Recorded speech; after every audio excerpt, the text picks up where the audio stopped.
Bonjour à tous et à toutes. Bienvenue à la Commission des affaires économiques. Nous poursuivons notre cycle d'audition sur le projet Hercule avec aujourd'hui une audition des représentants de l'intersyndicale d'EDF. Audition qui avait été demandée notamment par messieurs Cellier et Jumel et madame Bateau. Monsieur Cellier et madame Bateau. Et moi. Et madame Battistel. Donc, qui sont presque tous présents. Monsieur Jumel m'a demandé de l'excuser, mais c'est monsieur Vulfranc qui sera là pour le groupe GDR. Je vous rappelle qu'on est dans un cadre d'audition préliminaire, évidemment. Ce projet n'existe à ce stade que dans les déclarations des uns et des autres. Nous avons notamment eu l'occasion d'auditionner madame Pompili, monsieur Le Maire, et le président directeur général d'EDF. Alors, est-ce que vous pouvez couper vos micros, notamment madame Battistel? Est-ce que vous pouvez couper vos micros, s'il vous plaît? Merci. Monsieur Carinco, et donc nous poursuivons le cycle d'audition. Il y a encore un micro ouvert. Monsieur Corse, je dénonce tout le monde. Voilà, merci. Donc, après monsieur Carinco, nous auditionnons donc aujourd'hui les représentants de l'intersyndicale EDF que je vais présenter rapidement. Donc, pour Force ouvrière énergie et mines, monsieur Alain André, qui est secrétaire fédéral, et madame Nelly Bréret, qui est déléguée syndicale centrale d'EDF SA. Pour CFE-CGT, monsieur Alexandre Grillat, secrétaire national affaires publiques de la fédération CFE Énergie. Pour la CGT, Philippe Page-Lemérour, secrétaire du comité social et économique central d'EDF SA, et madame Maude Mathieu, déléguée syndicale centrale EDF SA.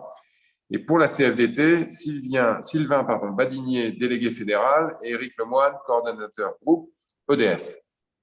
Comme à l'habitude, on va commencer par une intervention liminaire dans cet ordre des 4 centrales syndicales. On aura ensuite des orateurs groupes pour laquelle d'ores et déjà 7 parlementaires sont inscrits. Et on prendra ensuite les questions subsidiaires. Et donc, pour FO, énergie et mines, est-ce que c'est monsieur André qui prend la parole? Oui, dans un premier temps, c'est moi, si vous m'entendez bien. Voilà. Vous avez la parole, bienvenue. Bien, merci à vous, merci de nous donner l'occasion de nous exprimer dans le cadre des travaux du Parlement. Effectivement, donc en préambule, rappeler que l'interfédéral, ce qui fait un des points communs de cette interfédérale, c'est le rejet du projet Hercule tel qu'il nous est présenté aujourd'hui. Et nous en faisons un préalable quand on rencontre notre direction. Alors, ce préalable, pourquoi nous le faisons? C'est parce qu'il nous paraît primordial pour essayer les uns et les autres de parler des mêmes choses. D'abord, de faire un bilan de la déréglementation, déréglementation dont on peut penser avec même certitude quelle est la cause des tracas d'EDF aujourd'hui. Donc, nous, ce qu'on souhaiterait, c'est une déréglementation, un bilan de la déréglementation, bien sûr, avec sous plusieurs angles, vu des citoyens, vu de la nation, de qu'est-ce qui est attendu du service public de l'électricité et du gaz. Sur le plan industriel, où est-ce que nous en sommes, notamment sur notre capacité à construire des nouvelles sources de production. Sur le plan des acteurs économiques, quels services, là encore, on peut rendre et quels impacts la déréglementation sur notre secteur économique. Sur le plan sociétal, parce qu'aujourd'hui, la question de la lutte contre les gaz à effet de serre et contre le réchauffement climatique, on pense, nous, que la déréglementation peut avoir des impacts négatifs. Pour un simple exemple, aujourd'hui, on est en situation très tendue dès qu'il y a le moindre coup de froid, et on se rend compte que, si vous suivez les données que donne RTE, un jour de grand froid, notre mix énergétique devient très carboné, alors qu'il ne l'est pas lorsqu'on est en capacité de faire fonctionner le parc français. Et enfin, sur le plan social, bien sûr, d'où on souhaiterait qu'il soit examiné quelles conséquences sur les conditions faites aux salariés, parce qu'il nous semble que la déréglementation conduit à des situations, à des modes de pilotage qui conduisent à fragiliser les conditions faites aux salariés. Alors, je ne sais pas s'il me reste encore 1 minute ou 2, mais on souhaiterait aussi rappeler que l'électricité, c'est pas on a la sensation que nous, tout est orienté par une Commission européenne dont la principale préoccupation, c'est de faire un marché. Or, nous, on souhaiterait rappeler, là aussi en préambule, que l'électricité, à bien des égards, ne peut pas être considérée comme une marchandise comme les autres. D'abord, parce que c'est un bien de première nécessité, mais aussi parce qu'elle a quelques caractéristiques qui sont très particulières, qui lui sont propres. À tout moment, on doit équilibrer l'offre et la demande, et pas sur un plan marchand, mais sur un plan technique, électrique. La demande en matière d'électricité est peu différable. Hein. Quand vous avez besoin de vous éclairer le soir, ben, vous ne pouvez pas le reporter à plus tard. Et un des éléments très importants dans le débat aussi, et dans l'orientation future à prendre probablement aussi, c'est peu stockable. Aujourd'hui, on sait peu ou très mal stocker l'électricité, et les capacités de stockage font que, voilà, quand vous mettez ces 3 points-là, c'est quelque chose de très particulier à prendre en compte. Et enfin, un dernier point, c'est que c'est une industrie qui demande énormément de capitaux, des capitaux qui ont un retour sur investissement à long terme. Et le marché, c'est très peu fonctionné avec des exigences long terme de retour sur investissement. Et donc, c'est aussi un des paramètres, il me semble, qu'il faut intégrer dans le raisonnement, dans la discussion et dans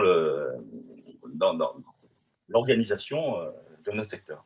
Et enfin, je le redis encore, et parce que c'est aujourd'hui une vraie préoccupation, c'est aussi l'électricité et la manière dont notre mix énergétique, qui repose quand même sur une prépondérance nucléaire, hydro totalement décarbonée, fait qu'on est un très très bel outil pour la lutte contre les gaz à effet de serre, contre le réchauffement climatique, et que de ce point de vue-là, on peut s'interroger sur la nécessité de décarboner la partie de l'énergie qui n'est pas électrique, hein, donc toute la partie fossile, et l'électricité peut prendre un grand rôle dans cette cause nationale et mondiale. Voilà.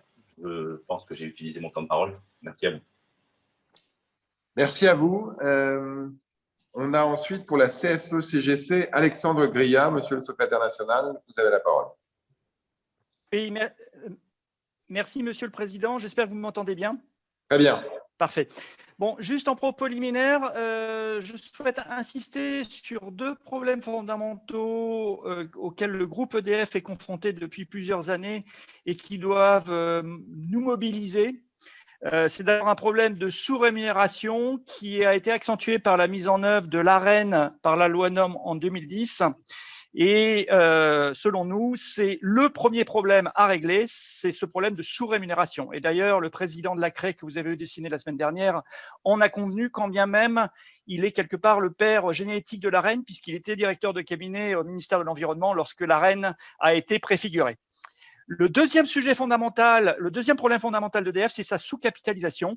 Dit autrement, nous avons mis en bourse un EPIC sans changer la structure en fonds propres, et l'augmentation de capital de 6 milliards de 2004 a quelque part été phagocytée par le taux de distribution de dividendes entre 2004 et 2014 versé en cash.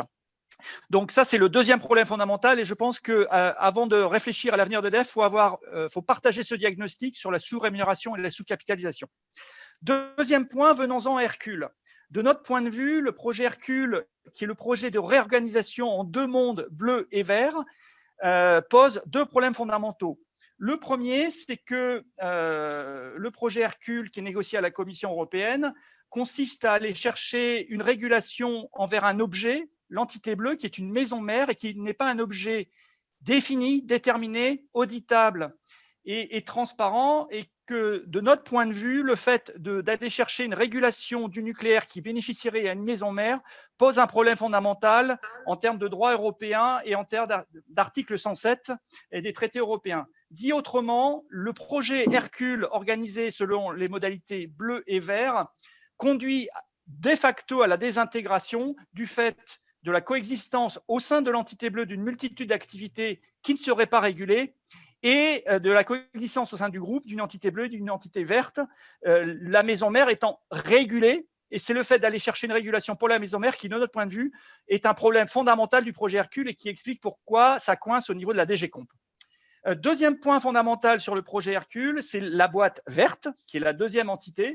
De notre point de vue, à partir du moment où l'IPO de vert doit permettre de renationaliser bleu sans que Bercy n'ait à mettre le moindre euro sur la table, Cela conduit de facto à envisager des augmentations de capital successives ultérieures de vert qui conduiront à la dilution de bleu dans vert, sauf à ce que bleu fasse des dotations au capital dans vert. Or, l'argent de bleu proviendra de la régulation du nucléaire existant, qui ne peut pas bénéficier aux activités concurrentielles. Donc, de notre point de vue, le principe même du montage Hercule bleu-vert conduira à la dilution de bleu dans vert, voire à la privatisation de vert si bleu ne peut pas faire ses dotations en capital.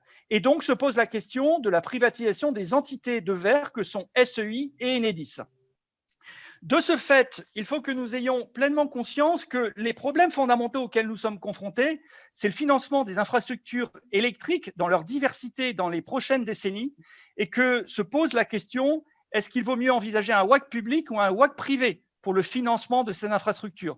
De notre point de vue, il n'y a pas d'argent magique. Le financement des infrastructures électriques est une infrastructure essentielle. C'est soit par le tarif, soit par l'impôt. Donc, on revient à la question initiale que je vous ai posée, que j'ai posée, en fait, la question de la sous-rémunération et la question du niveau de l'Arenh, de la réforme de l'Arenh et du niveau des tarifs, et la question de la recapitalisation qui permettrait de répondre à la sous-capitalisation endémique d'EDF sont finalement les questions fondamentales qu'il faut adresser pour s'assurer qu'il y ait des financements dans les infrastructures électriques du pays dans la durée.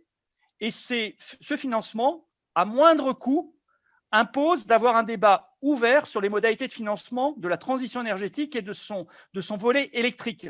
Et c'est pour ça que l'interfédéral a demandé à ce que l'on mette en place une commission, comme nous l'avions fait en 2004, sur une fameuse commission roulée, mais que cette commission puisse mettre sur la table l'ensemble des éléments de diagnostic, de bilan de la libéralisation, des questions de sous-rémunération et de sous-capitalisation de l'EDF et de murs d'investissement qu'il faudra bien financer à moindre coût dans les prochaines années, et que cette commission que nous appelons de nos voeux, nous la souhaitons sous l'égide du Haut Commissariat au Plan, associant direction, gouvernement et organisations syndicales comme en 2004, et associant un certain nombre d'experts type France Stratégie, le SGAE, la Caisse des dépôts, Météo France, pour qu'on puisse avoir un débat le plus ouvert et que tout le monde joue carte sur table sur l'avenir d'EDF.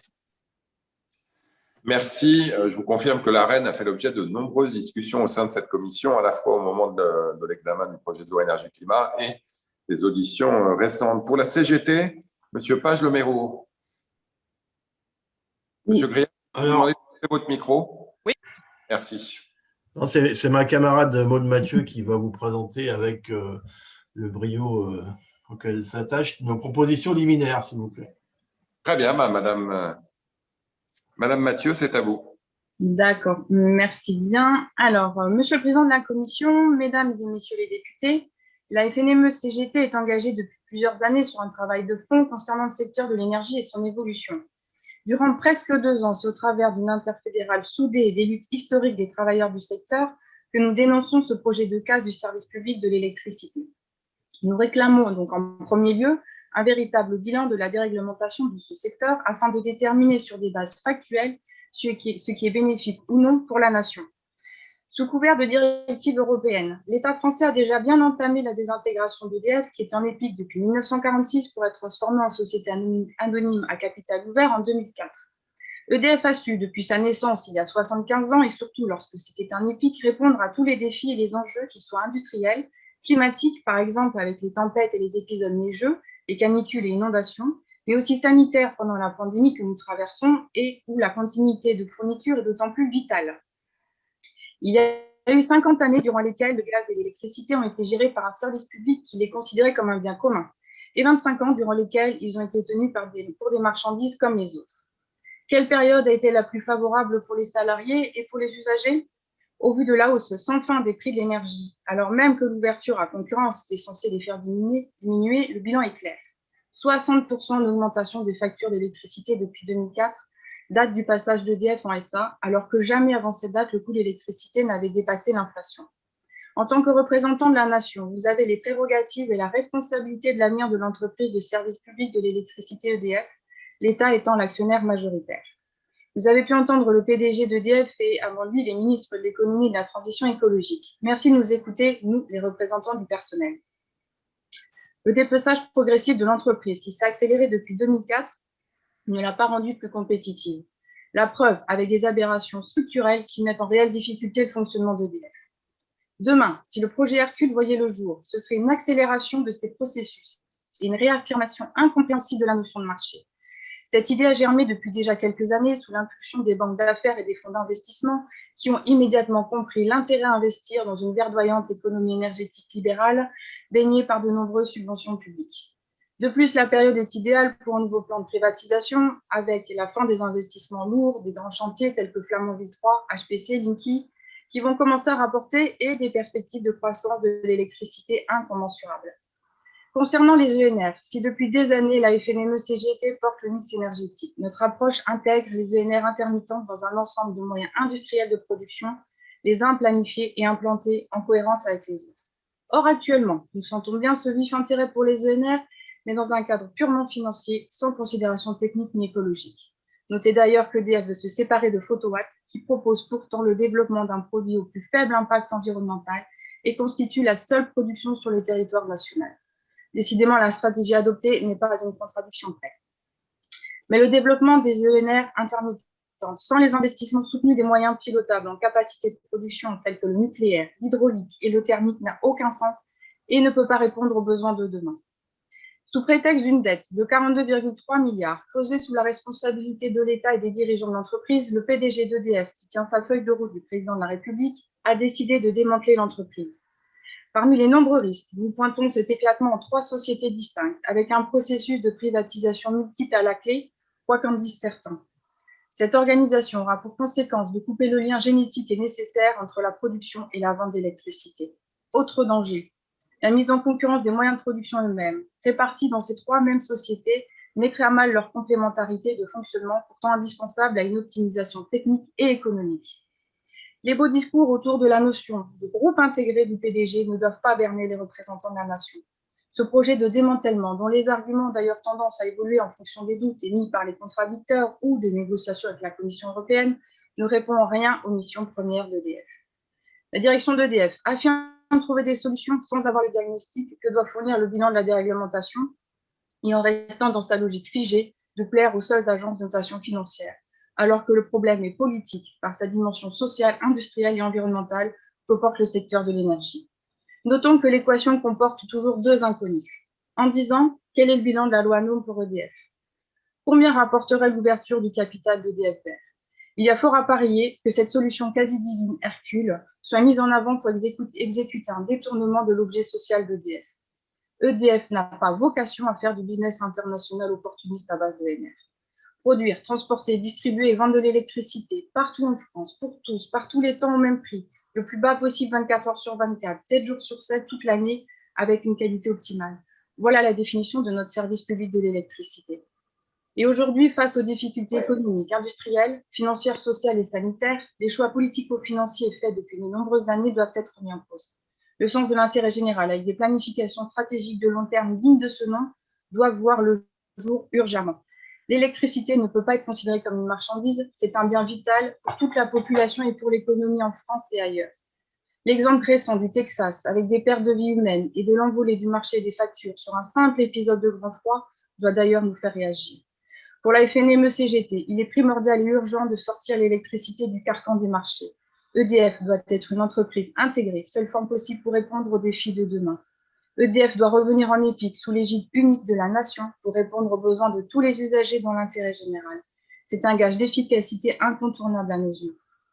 De nombreux États européens ou pays dans le monde ont su, au travers de leurs représentants politiques, prendre des positions qui sécurisent et protègent leur secteur énergétique. Et contrairement à ce qui est souvent posé, nous ne sommes pas dans une impasse car d'autres choix sont possibles.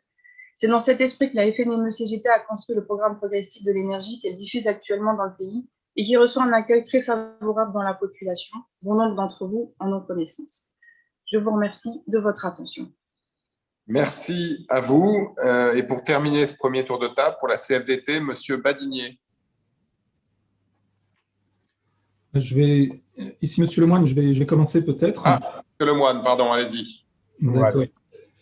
Tout d'abord, mesdames et messieurs députés, merci pour l'invitation et pour aborder le projet Hercule. Vous l'aurez compris, le préalable pour l'intersyndicale d'EDF est bien le retrait du projet Hercule pour se mettre autour de la table, ce que nous faisons là aujourd'hui, et échanger enfin loyalement sur l'avenir du service public de l'électricité et celui d'EDF.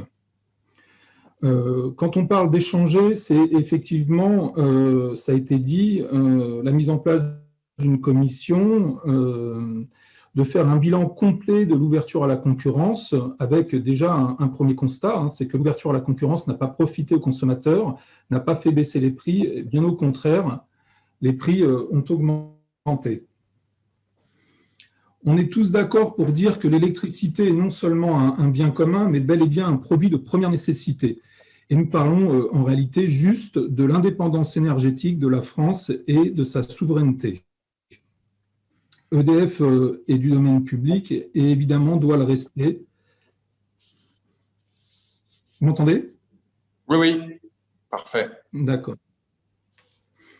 Donc, pour continuer, pour nous, Hercule, c'est la remise en question, effectivement, des investissements sur les réseaux, de la péréquation tarifaire, tout en prenant en considération que la péréquation repose sur le monopole légal d'Enedis, ça a été dit, avec une ouverture à 30% aujourd'hui, car on peut facilement imaginer que demain, ça sera bien plus. Ouvert donc à des investisseurs privés dont la finalité serait sûrement dans une logique bien différente que celle aujourd'hui au niveau du service public. Sur la remise en question toujours ça serait le prix de l'électricité qui renvoie aussi à la précarité énergétique, sans parler de ce que nous pouvons vivre actuellement sur les dérèglements climatiques, avec des dégâts de plus en plus importants lors des tempêtes, et ce que ça pourrait avoir comme incidence et conséquences pour les citoyens. Pour la CFDT, effectivement, il faut une maîtrise totale de la chaîne, de la production jusqu'au consommateur. Aujourd'hui, Hercule, sur le projet en l'état, ne réglera financièrement l'entreprise. C'est bien un projet purement financier et qui n'apportera pas une solution au problème de financement et de développement des projets EDF. Merci pour la CFDT. Merci à vous quatre. On va passer maintenant aux orateurs groupes. J'ai pour l'instant inscrit M. Sellier, M. Vigier, M. Corsero, Mme Battistel, Mme Pinel, M. Ruffin et M. Vulfranc. Pour La République En Marche, la parole est à Anthony Sellier. Merci, Monsieur le Président. Je vais aller au cœur du sujet en vous posant plusieurs questions, mesdames et messieurs l'intersyndicale. La première, ce serait d'avoir votre regard sur la situation financière d'EDF. Le groupe est aujourd'hui lesté d'une dette de plus de 42 milliards d'euros. Et je voudrais savoir, selon vous, quelles en sont les causes. Une réforme du groupe vous semble-t-elle inévitable? En tant que parlementaire, je m'intéresse à ce projet depuis de nombreux mois et je lis vos interventions dans la presse ou sur Internet. Je reçois même, comme l'ensemble de mes collègues parlementaires, des représentants syndicaux d'EDF. On voit bien les réticences que vous avez verbalisées encore une fois aujourd'hui. Et à ce titre, je voudrais vous poser quelques questions sur le bien-fondé de ces inquiétudes. Vous avez déclaré que le projet Hercule signifierait une nouvelle hausse du prix de l'électricité et la fin définitive des tarifs réglementés de vente de l'électricité. Or, les différents ministres, Mme Pompili, M. Le Maire, auditionnés avant vous, nous ont affirmé qu'il n'était pas question de toucher au TRV, qu'il s'agissait même d'une ligne rouge de la négociation entre le gouvernement français et la Commission européenne. Alors, pouvez-vous nous dire ce qui justifie votre affirmation, hormis peut-être votre intuition? Par ailleurs, vous avez déclaré que ce projet affecterait la qualité de distribution de l'électricité, ce qui occasionnerait une augmentation du risque de coupure d'électricité, voire remettrait en cause la sécurité d'approvisionnement sur le territoire français. Ici même, le président de la Commission de régulation de l'énergie nous a expliqué, pas plus tard que la semaine dernière, qu'il n'était pas question de toucher à la péréquation tarifaire, et il est dans les missions de la CRE d'assurer le financement des réseaux et de mettre en œuvre la péréquation tarifaire, ce sur quoi le projet Hercule n'aura aucun impact. Même chose concernant le TURP 6, qui prévoit qu'Enedis investira plus de 60 milliards d'euros sur les 15 ans dans les réseaux. De fait, qu'est-ce qui justifie votre affirmation sur les potentiels risques concernant la qualité de distribution. Enfin, vous avez déclaré que le projet Hercule était une privatisation du groupe EDF. Là encore, j'aimerais mieux comprendre votre position. Le projet en question ne prévoit pas de toucher à la répartition publique et privée telle que décidée par la loi de 2004. L'État resterait donc actionnaire majoritaire. Et en renationalisant le nucléaire et l'hydraulique, on peut penser que ce projet vienne au contraire réduire les champs des activités sur lesquelles les investisseurs peuvent investir. Qu'en pensez-vous? Et enfin, dernière question, Monsieur le Président. Avez-vous, êtes-vous ou allez-vous être consulté par les instances d'EDF et les ministères concernés? Je vous remercie. Pardon, j'avais coupé mon micro. Merci. Pour le groupe Les Républicains, Jean-Pierre Vigier. Oui, merci, Monsieur le Président. Mesdames et Messieurs les représentants des syndicats d'EDF, nous le savons, l'annonce du projet Hercule par EDF prévoit une vaste réorganisation de ses activités et surtout, on le voit bien à travers ce que vous venez de dire, soulève de nombreuses interrogations. La première concerne le maintien de l'efficacité économique de la France qui était jusque-là sa force. En effet, la volonté de vouloir séquencer EDF en 3 identités distinctes, alors même que le secteur de l'énergie est une composante essentielle, je dis bien essentielle, de la souveraineté française, pose question. La France doit continuer d'innover si elle veut rester un champion mondial de l'énergie. Et nous le savons, les activités les plus profitables sont notamment celles liées, 1, à la distribution d'électricité et puis 2, aux énergies renouvelables. Or, avec le projet Hercule, la question se pose pour que ces activités risquent d'être privatisées. Il ne sera donc plus possible pour EDF, et vous l'avez dit, d'avoir la main sur le développement et les projets menés dans cette branche d'activité. Et je pose une question remettant peut-être en cause le leadership français. Ma deuxième interrogation, et vous n'avez pas abordé ce sujet-là, pose sur la réorganisation et la mobilité des salariés. En effet, si une partie des activités d'EDF vient à être privatisée, qu'en est-il des salariés? Pour exemple, le plan pluriannuel de l'énergie prévoit la fermeture de 14 centrales nucléaires d'ici 2035, alors que les employés de l'usine nucléaire de Fessenheim ont été redirigés sur d'autres sites. Ces fermetures interrogent sur le replacement possible des salariés concernés, dont la mobilité dans d'autres services serait remise en cause si la privatisation d'une partie des activités d'EDF avait lieu. Alors moi, j'ai 2 questions. La première, en tant que syndicat professionnel, en quoi le modèle d'organisation actuel sur lequel est construit EDF permet-il de répondre davantage aux enjeux futurs concernant le secteur de l'énergie? Et deuxième question, si ce projet venait à voir le jour, est-on sûr de pouvoir garantir le maintien de l'activité à l'ensemble des salariés d'EDF? Et si, auquel cas, que propose EDF à ce sujet? Je vous remercie.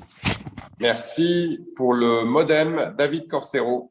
Merci, Monsieur le Président. Mesdames et Messieurs les représentantes et représentants de l'intersyndicale d'EDF, le projet Hercule est un projet ambitieux, encouragé par le gouvernement et dont l'objectif est de faciliter le financement des énergies renouvelables, composante essentielle de la transition énergétique que l'on ne peut que poursuivre et développer. Je me réjouis de votre présence au sein de cette commission, en ce sens qu'elle permet de poursuivre le dialogue et la médiation avec l'entreprise EDF, puisque la réorganisation de sa structure est au cœur du projet. Je tiens à vous signifier toute notre écoute et notre considération vis-à-vis de vos questionnements et inquiétudes concernant le projet Hercule. Ce dernier considérera sans aucun doute, in fine, vos attentes et les impératifs de la transition énergétique que notre planète nous impose à toutes et tous. C'est dans cette logique de trouver des solutions pour le financement du fil vert et dans le secteur de l'énergie et d'écoute mutuelle que nous sommes tous engagés. Sachant que cet impératif s'impose à tous et que la situation européenne est telle que, je vous adresse donc les 2 questions suivantes. Comment parvenir à financer le secteur des énergies vertes pour que la France conserve sa souveraineté énergétique pendant la transition? Et comment atteindre cet objectif tout en évitant les difficultés qui seraient les nôtres si le projet Hercule était adopté sous cette forme actuelle? Je vous remercie, Monsieur le Président. Merci. Pour le groupe socialiste, Marie-Noëlle Battistel. Merci, Monsieur le Président. Chers collègues, messieurs et mesdames les représentants des syndicats, je suis effectivement, comme beaucoup de nos collègues, très heureuse de cette audition qui nous permet de confronter à la fois nos points de vue, mais partager des inquiétudes et en fait d'éclairer le débat. Vous faites le constat que les difficultés économiques d'EDF sont principalement liées à la sous-capitalisation chronique et à la sous-rémunération endémique qui découle principalement du mécanisme de l'Arenh. Je crois que sur ce deuxième point, nous pouvons largement le partager. Vous considérez que le projet de réorganisation d'Hercule ne permettra pas de répondre à ces difficultés sans prendre le risque de privatisation à terme de Enedis si on n'est pas capable de mettre au pot au fil des années. La sanctuarisation du bleu, notamment Azur, mais avec les contraintes d'indépendance en matière de gestion du productible qui crée inévitablement des barrières entre le bleu, azur et vert, avec potentiellement un démantèlement amont-aval de EDF. En tout cas, c'est ce que j'ai compris de votre démonstration. Je pense qu'on peut partager le constat que le statu quo aujourd'hui n'est pas possible, notamment sur la question de la rémunération de l'Arenh et de la sanctuarisation de l'hydroélectricité, que l'électricité est un bien de première nécessité qui doit relever d'un service public et non marchand et que EDF doit conserver son modèle intégré. Alors, quel est le plan B que vous pouvez nous proposer? Comment mieux rémunérer le nucléaire, sanctuariser l'hydroélectricité, sachant que l'on ne peut adosser une quasi-régie qu'à une entité publique, sans prendre le risque de privatiser à terme une des entités, une des branches qui serait Enedis majoritairement, et sans prendre le risque d'une hausse des prix. Je vous remercie. Merci. Pour le groupe Liberté et Territoires, Sylvia Pinel. Merci, Monsieur le Président, Mesdames et Messieurs les membres de l'intersyndicale. Je tiens tout d'abord à saluer l'engagement et le travail de celles et ceux qui font fonctionner le service public de l'énergie chaque jour, et notamment dans les circonstances sanitaires actuelles que nous connaissons. En premier lieu, je voudrais vous interroger sur les questions liées à l'emploi. Lors des différentes auditions menées par notre commission, le maintien des postes et des compétences a été régulièrement évoqué. Quels emplois, selon vous, sont particulièrement menacés si ce projet devait voir le jour? Des craintes ont déjà été partagées concernant les 8 000 emplois des plateaux clientèle délocalisés par les concurrents du groupe. Ne craignez-vous pas un tarissement des mobilités au sein du groupe du fait de la séparation de ces différentes entités? S'agissant du statut des personnes des industries, des industries énergétiques et gazières, la ministre de la Transition écologique a répété que son maintien était une ligne rouge dans les négociations avec la Commission européenne. Avez-vous depuis eu des retours sur l'avancée de ces pourparlers et l'assurance que ce statut serait bel et bien préservé? Sur le fond, nous partageons vos craintes sur le projet Hercule. Il risque de se traduire par une désintégration du groupe en séparant les filières de production et les activités de vente des activités de production, de menacer l'investissement sur les réseaux et de remettre en cause la péréquation tarifaire. Il faut donc être force de proposition pour trouver des alternatives à ce projet et permettre notamment demain à EDF d'entretenir son parc nucléaire existant et d'investir davantage dans les énergies renouvelables. Quelles sont vos propositions? Vous aviez évoqué l'éventuelle mise en place d'un service d'intérêt économique général européen qui tienne compte de l'ensemble des services apportés par le nucléaire français. Pensez-vous qu'une telle solution qui prenne appui sur une révision et une refondation des traités européens dits Euratom soit toujours une piste à privilégier? Enfin, comme en toute période de crise, il est essentiel de miser sur le dialogue social. Parvenez-vous à échanger avec les dirigeants du groupe pour expliquer les raisons de vos oppositions à ce projet et soumettre vos alternatives à ce qu'aujourd'hui s'apparente à un démantèlement du service public de l'énergie? Je vous remercie. Merci. Pour le groupe France Insoumise, François Ruffin. Oui, mesdames, messieurs de l'intersyndicale, dans toutes vos interventions, j'ai entendu le mot marché, j'ai entendu le mot concurrence, et c'est les mots qu'on retrouve quasiment tous les jours à l'Assemblée nationale, qu'on discute de l'agriculture, qu'on discute de l'environnement. On a affaire à Bruxelles à des ayatollahs de la concurrence, et quand ça ne marche pas, c'est qu'il n'y a pas assez de concurrence, alors que c'était, dans le cas d'EDF, supposé garantir une diminution des prix, c'est une augmentation de 60% des prix depuis 2004 pour les consommateurs. Mais on a déjà vu les mêmes choses à l'œuvre pour la SNCF, on a déjà vu la même chose à l'œuvre pour la Poste, on a déjà vu la même chose à l'œuvre pour Airbus, on pourrait dire, qui auparavant marchait et la concurrence peut contribuer à introduire du chaos. J'aurais deux questions. Une question qui est une question technique, même si j'en suis pas un spécialiste. S'il y a une séparation demain entre les barrages et notamment le nucléaire. Monsieur André, dans son intervention pour Force ouvrière, a déclaré que les deux problèmes de l'électricité, c'était d'équilibrer l'offre et la demande et que l'électricité était une énergie peu stockable. Il me semble que les barrages jouent un rôle d'équilibre justement entre l'offre et la demande et un rôle de rendre l'énergie stockable et libérable rapidement. S'il y a une séparation entre le nucléaire et les barrages, est-ce qu'on pourra avoir la même régulation entre l'offre et la demande ou pas? Et est-ce que ça risque sinon de produire des coupures d'électricité? Question technique. Deuxième question, question plus politique. L'an dernier, le président de la République déclarait: ce que révèle cette pandémie, c'est qu'il y a des biens et des services qui doivent être placés en dehors des lois du marché. Comment vous voyez cette donnée traduite dans votre secteur? Et enfin, moi, quand j'entends les intervenants de la majorité, qu'il s'agisse de M. Anthony Solier pour LREM ou M. Corsero pour le MEDEM, on a bien compris que la majorité avait décidé. Elle avait décidé que Hercule se ferait. Et donc, qu'est-ce que vous comptez faire si vous souhaitez continuer à vous opposer à ce projet?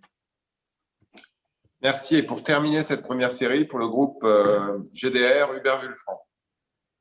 Merci, Monsieur le Président. Mesdames, Messieurs, je tiens d'abord à excuser Sébastien Jumel, pour lequel je prends la parole. J'ai entendu dans les différentes interventions deux revendications.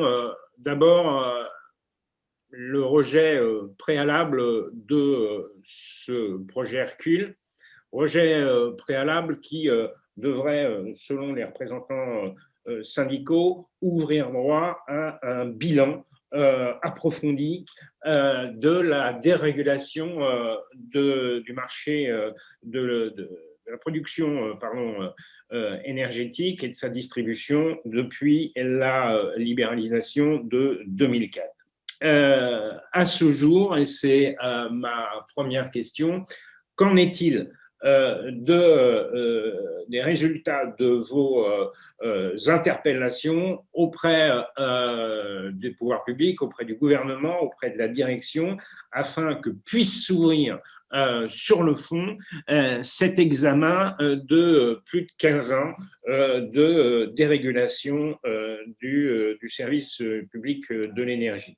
Deuxième aspect, vous avez évidemment attiré l'attention sur les enjeux de souveraineté nationale qui sont engagés par rapport au projet Hercule. Plus avant, j'aimerais que vous puissiez nous préciser dans la trajectoire, d'une part, de relance industrielle qui est à l'ordre du jour, bien évidemment, dans toutes les têtes de ceux qui aujourd'hui plaident pour une réindustrialisation de notre pays. Et d'autre part, en matière de transition énergétique qui fait l'objet d'une discussion d'actualité à l'Assemblée nationale, j'aimerais que vous précisiez, selon vous, quels sont à long terme ce que le service public de l'énergie présente d'indispensable dans les objectifs politiques qui sont fixés au niveau national et qui sont en débat à l'heure actuelle au niveau à la fois de la société française, mais aussi au niveau parlementaire. Merci. Merci. Alors, on va prendre les réactions de l'intersyndicale en ordre inverse par rapport à la première. Donc, on va commencer par la CFDT. Monsieur Lemoine ou Monsieur Badinier?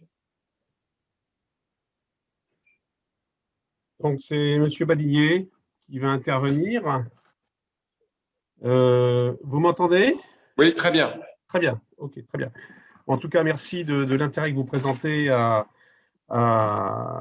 EDF, au groupe EDF, à toutes ces qui sont pour l'ensemble des parties prenantes, hein, que ce soit la représentation nationale, bien sûr, mais aussi les collectivités locales, les citoyens consommateurs et bien entendu aussi les salariés d'EDF et du groupe EDF.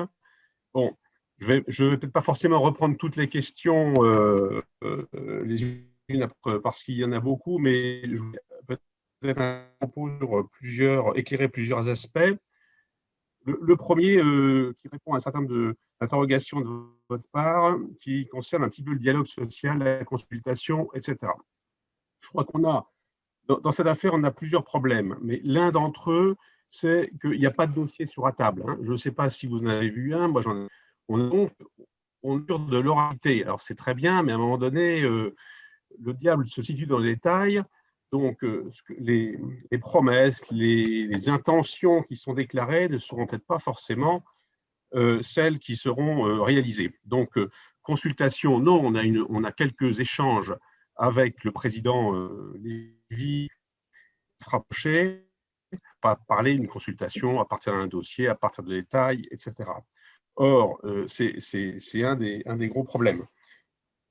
Le deuxième problème, ou en tout cas plusieurs problèmes qui tournent autour de l'Europe, on a un problème, je dirais, presque congénital, c'est-à-dire que l'Europe aime bien l'énergie, mais pas forcément EDF, aime bien l'énergie, mais pas forcément l'industrie nucléaire en France, et aime bien la concurrence, et à un tel point qu'elle souhaite effectivement déréguler et déréglementer tout le système électrique.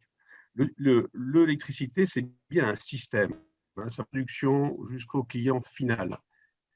La force d'EDF, vous l'avez entendu aussi par d'autres interventions avant nous, c'était l'intégration verticale depuis la production jusqu'à la consommation, donc jusqu'au citoyen consommateur, donc bien entendu sous le contrôle des pouvoirs publics, sous le contrôle de la Cour des comptes. Je ne sais pas, même position d'EDF, il n'y a pas de but de position dominante. D'ailleurs, on n'est même pas sûr qu'il y ait une position dominante d'EDF sur la plaque électrique d'influence que sont la France, le Benelux, l'Italie, l'Allemagne, hein, si on regarde les choses vraiment dans le détail.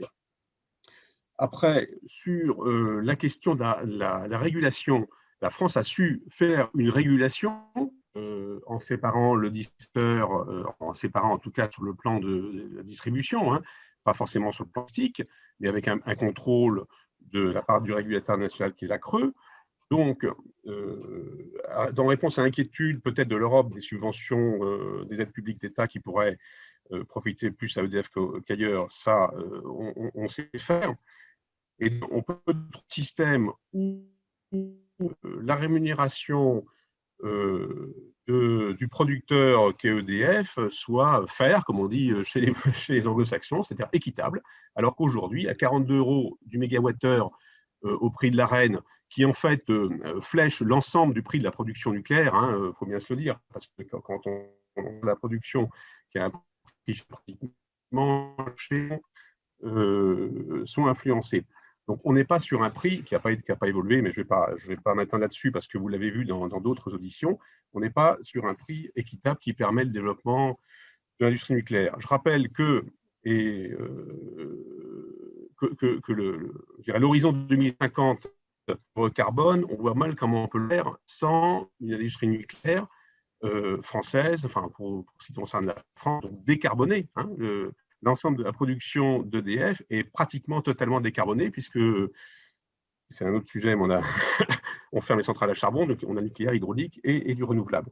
Et ça, avec les moyens d'hydrogène, on pourra peut-être stocker, produire de l'électricité à partir de l'électricité décarbonée qui est le nucléaire. C'est un point extrêmement important.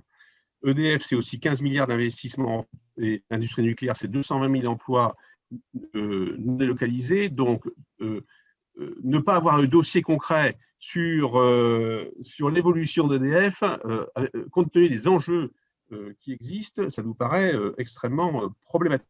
On ne peut pas, on se dit, voilà, faisons table rase du projet, on se met autour d'une table, on discute. Je ne pense pas que mes collègues soient, je dirais, refusent la discussion, bien au contraire, simplement on ne peut pas préempter une discussion à partir d'un projet défini et non écrit d'ailleurs. Hein. Sur la question des tarifs, d'électricité, etc. Alors, il faut aussi prendre en compte le fait que l'électricité est quand même un des produits, bien qu'il soit CO2 free, les plus taxés, puisqu'il y avait à peu près 33% de taxes. Quand vous avez 1 kWh d'électricité, vous avez 32 ou 33% qui sont liés à la part énergie, hein, production d'électrons, y compris les coûts commerciaux, hein, et la marge commerciale est très faible, c'est la raison pour laquelle les concurrents ont du mal à concurrencer, parce qu'ils peuvent difficilement faire des évolutions sur la marge, hein, et les prix des concurrents se trouvent, enfin de l'ensemble de la concurrence se trouve dans un mouchoir de Bosch, donc on ne voit pas intérêt à la concurrence, bon, première chose. Et puis deuxième chose, donc il y a un poids des taxes, notamment par exemple de la CSPE, puisque ça, on n'a pas de possibilité d'évolution. La taxe sur la consommation intérieure française d'électricité, hein, puisque c'est comme ça que ça va s'appeler, qui est de l'ordre de 17 ou 18% et qui finance à hauteur de 5 ou 6 milliards d'euros les énergies renouvelables. Bien. Donc ça, on peut, on parlait de pistes de progrès, on peut dans ce schéma-là trouver d'autres moyens permettant de financer le nucléaire comme une industrie en tant que telle, avec ses coûts complets, qui sont, on le rappelle, toujours inférieurs à d'autres coûts de production. Alors, je vois que ma connexion est instable, je ne sais pas si vous m'entendez toujours. Alors, on vous entend, ça va, je dirais, aller à 85%. Il y a quelques petites sautes, mais dans l'ensemble, on vous entend. Je vais arrêter ma vidéo, peut-être ça ira un petit peu mieux. Donc, je laisse. Alors, donc, pour conclure peut-être, parce que je vais laisser la place aux autres collègues, hein. Donc, on a un déficit d'information, on a un déficit bien sûr de consultation, on a des inquiétudes parce qu'on a aussi les exemples précédents comme celui d'Engie, où d'année, les pouvoirs publics ne prendra jamais au-dessous de 70% dans le secteur gazier, hein, au niveau des capitaux publics, ce qui a été le cas. On a une inquiétude sur Enedis, ça a été expliqué par le collègue Alexandre Grillat, à savoir probablement une dilution du capital et donc un pouvoir des intérêts privés. Intérêts privés, ce n'est pas forcément mal en soi, mais en tout cas avec je dirais, une possible règlement de l'équilibre entre les concessionnaires, le concessionnaire Enedis et les collectivités locales qui sont les vrais propriétaires du réseau. On l'a vu encore dans des entreprises comme Danone, où des activistes pourraient influencer très fortement, même avec des parts minoritaires, la gouvernance des entreprises. Voilà. Et donc, nous faisons la promotion d'un EDF intégré, parce que c'est là où toute la chaîne de valeur se crée et s'accumule au profit des consommateurs, puisqu'il y a un TRV, il y a une surveillance et une réglementation, et donc on peut très bien obtenir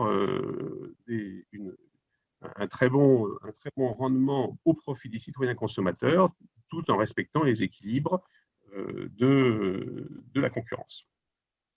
J'en ai fini. Merci. Pour la CGT, qui prend la parole? Monsieur Page-Leméro, Madame Mathieu?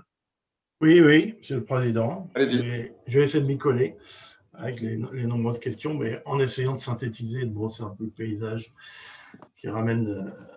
auquel ramène ces questions. Alors, sur la question par rapport à la dette aussi, en partant peut-être de là, puisque effectivement, c'est un des éléments qui a servi d'alibi à entrer dans ce plan Hercule. Bon, les causes de la dette, ça a été posé. Écoutez, les causes de la dette, elle est grosso modo constituée de 3 tiers.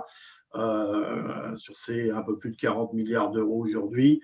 Un premier qui constitue la mauvaise facture suite aux aventures, ou plutôt aux mésaventures à l'international de l'entreprise depuis un certain nombre d'années déjà. Et on allait gagner des parts de marché partout, on allait être les champions du monde, et finalement, ça ne s'est pas passé comme prévu du tout. Donc là, il y a effectivement quelque chose qui n'est ni de la responsabilité des salariés, ni de celle des citoyens. Il y a un tiers de la dette qui est sur les mésaventures du jeu du Monopoly à l'international, un autre tiers qui est tout simplement des dividendes, hein, les 20 milliards pris dans les caisses par l'État en tant qu'actionnaire depuis l'ouverture du capital en 2004. Et puis donc un peu plus d'un tiers, voyez-vous. Et puis la suite, le reste étant très probablement lié à la reine. Encore faudrait-il avoir le décompte exact du coût de la loi NOM, comme on l'a dit dans notre déclaration. Mais alors, est-ce que cette dette, comme c'est parfois présenté, est absolument insurmontable et met en péril EDF? Sachez quand même que dans nos travaux d'archives, on a regardé un peu l'histoire de l'entreprise et ses socles financiers et économiques au fil du temps. Et quand même, si on regarde dans les années 82-83, une époque où on montait 2 tranches nucléaires par an, qu'on coupait sur le réseau, on était, si on ramène en euros d'aujourd'hui, en prenant en compte évidemment le coût de l'argent et le passage franc-euro, on était à une équivalence de 67 milliards d'euros. Ça n'affolait absolument personne, pas plus le Parlement que quiconque. Mais nous étions dans un autre schéma, puisque bien évidemment, EDF était en situation d'entreprise publique à 100%, d'EPIC, un statut auquel il faut réfléchir peut-être sur un avenir, en EPIC, et que personne ne se posait la question de pourquoi EDF serait fragilisé. Mais depuis, évidemment, aujourd'hui, nous avons les agences de notation qui décident si EDF fait bien d'investir ici ou là. C'est un vrai sujet parce que c'est à partir des agences de notation qui ont commencé à dégrader un petit peu. EDF, attention, est toujours parmi les énergéticiens les mieux notés sur la plaque européenne. Il ne faut quand même pas non plus tomber dans cette sinistrose un peu mise en avant aujourd'hui par le PDG. On va passer en deuxième division, on est en fin de classement, etc. Non, ce n'est pas la réalité. Ceci dit, nous considérons pour notre part que nous n'avons pas à être notés par des agences de notation quand il s'agit d'un service public de l'électricité, puisqu'elles prennent exactement les mêmes critères que sur une autre entreprise, c'est-à-dire le rapport simplement dette sur EBITDA et de regarder en combien d'années on peut rembourser la dette. Quand on fabrique des petits pois ou des chaussures, peut-être qu'il faut avoir un rendement à 5 ans ou à 3 ans et demi pour rembourser, mais probablement pas quand on fait de l'électricité. Donc, on est vraiment argument supplémentaire, je dirais, pour sortir du marché. La question du processus de privatisation que nous y voyons, plutôt des processus de privatisation, alors là, c'est très clair, c'est qu'il faut reconnaître à ceux qui ont participé à la genèse de ce projet, c'est-à-dire les banquiers d'affaires, un certain génie, puisque non seulement nous avons dans le projet Hercule la proposition d'une ouverture au capital de Vert à 30, 35 ou 40%, et d'Envers, il y a plusieurs entités d'EDF, bien sûr Enedis, les réseaux, mais aussi, et c'est très important, les activités d'outre-mer, ce qu'on appelle les zones non interconnectées, voilà, la direction des services électriques insulaires. Alors là, c'est quand même extravagant puisque les investissements et emplois ont été financés par la CSPE, donc par de l'argent public depuis tout temps, et c'est normal. C'est aussi la garantie de la péréquation tarifaire pour nos concitoyens qui sont non interconnectés au réseau métropolitain, et on offrirait finalement à des investisseurs actionnaires les gains de ces activités outre-mer. Je rappelle qu'en outre-mer, nous ne sommes pas en situation de concurrence sur la commercialisation, donc c'est vraiment du cash bonheur pour tout actionnaire, c'est le loto assuré. Donc multiples privatisations d'Envers, mais aussi, et là je reviens sur le caractère génial de l'affaire qu'il faut reconnaître, la privatisation de l'électronucléaire, puisqu'on nous dit d'un côté, regardez bien, les centrales nucléaires vont être d'emblée nationalisées ou restant à capital identique. Ça flotte un peu là en ce moment, les annonces qu'on a, mais quand même, à sortir du poste de transformateur de toutes les centrales nucléaires du pays, l'électron serait privatisé à 100%. C'est-à-dire qu'aujourd'hui, avec la loi NOM, on a 25% de la production nucléaire qui est destinée et bradée à 42 € le mégawattheure à la concurrence. Demain, c'est open bar. Ça veut dire que c'est 100% des électrons fabriqués par les 58, demain 59 réacteurs nucléaires qui seront, moins les deux de Fessenheim, hélas, qui seront donc fournis à la concurrence, à Michel-Édouard Leclerc, à Auchan, au GAFAM, à Total, à Engie, j'en passe et des meilleurs. Aujourd'hui, il y a 48 marchands de sable. Je dis marchand de sable parce que ça endort un peu l'usager, parce qu'en même temps, vous voyez bien que dans toutes les pubs, les alternatives concurrentes proposent de vendre du verre à 100%, mais vous voyez aussi qu'ils veulent tous avoir la reine, c'est-à-dire avoir le sourcing du mégawattheure nucléaire pour fournir leurs clients. On n'en est pas à un paradoxe près, comme on l'a déjà démontré. Alors la réalité, et je vais venir aussi sur les questions d'emploi qui ont été posées par plusieurs d'entre vous, la réalité, c'est qu'on peut se demander aujourd'hui si on ne veut pas finalement nous faire changer de sport. L'objet social d'EDF qui est depuis 1946, ce bel objet social. Alors aujourd'hui, on dit raison d'être. Ça fait un peu plus novlangue sans doute. Ceci dit, l'objet social d'EDF, et ça a été dit dans notre déclaration, c'est bien de produire, transporter, fournir donc cette électricité au moindre coût à l'ensemble des concitoyens à qualité égale, à coût, à tarif en tout cas égale, eh bien, on peut se demander si finalement, on n'est pas en train d'essayer de faire changer de sport à EDF en disant il faut absolument qu'on aille investir massivement dans les ENR. Alors, il faut regarder un peu pourquoi.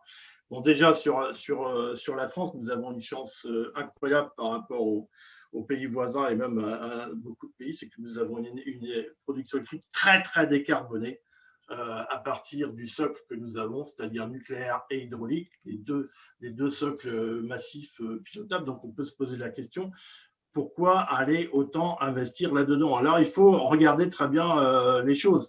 Aujourd'hui, pour aller sur le développement ENR en France, EDF n'a pas besoin d'aller privatiser quoi que ce soit.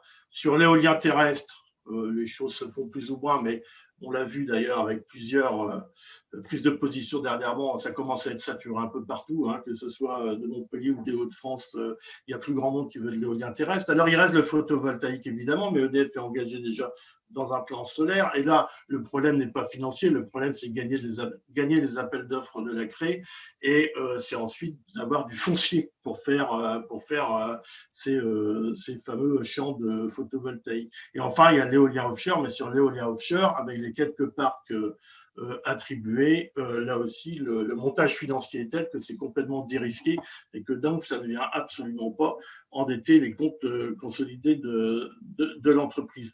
Non, simplement, l'ambition qui est portée par les banquiers d'affaires et certains autres pour EDF, c'est d'aller faire du business à l'international et donc, au risque d'obérer le potentiel d'EDF sur ses parcs de production en France, d'ailleurs, et sur ses réseaux, à ce risque-là d'aller faire du business international et de jouer dans la fameuse cour des grands.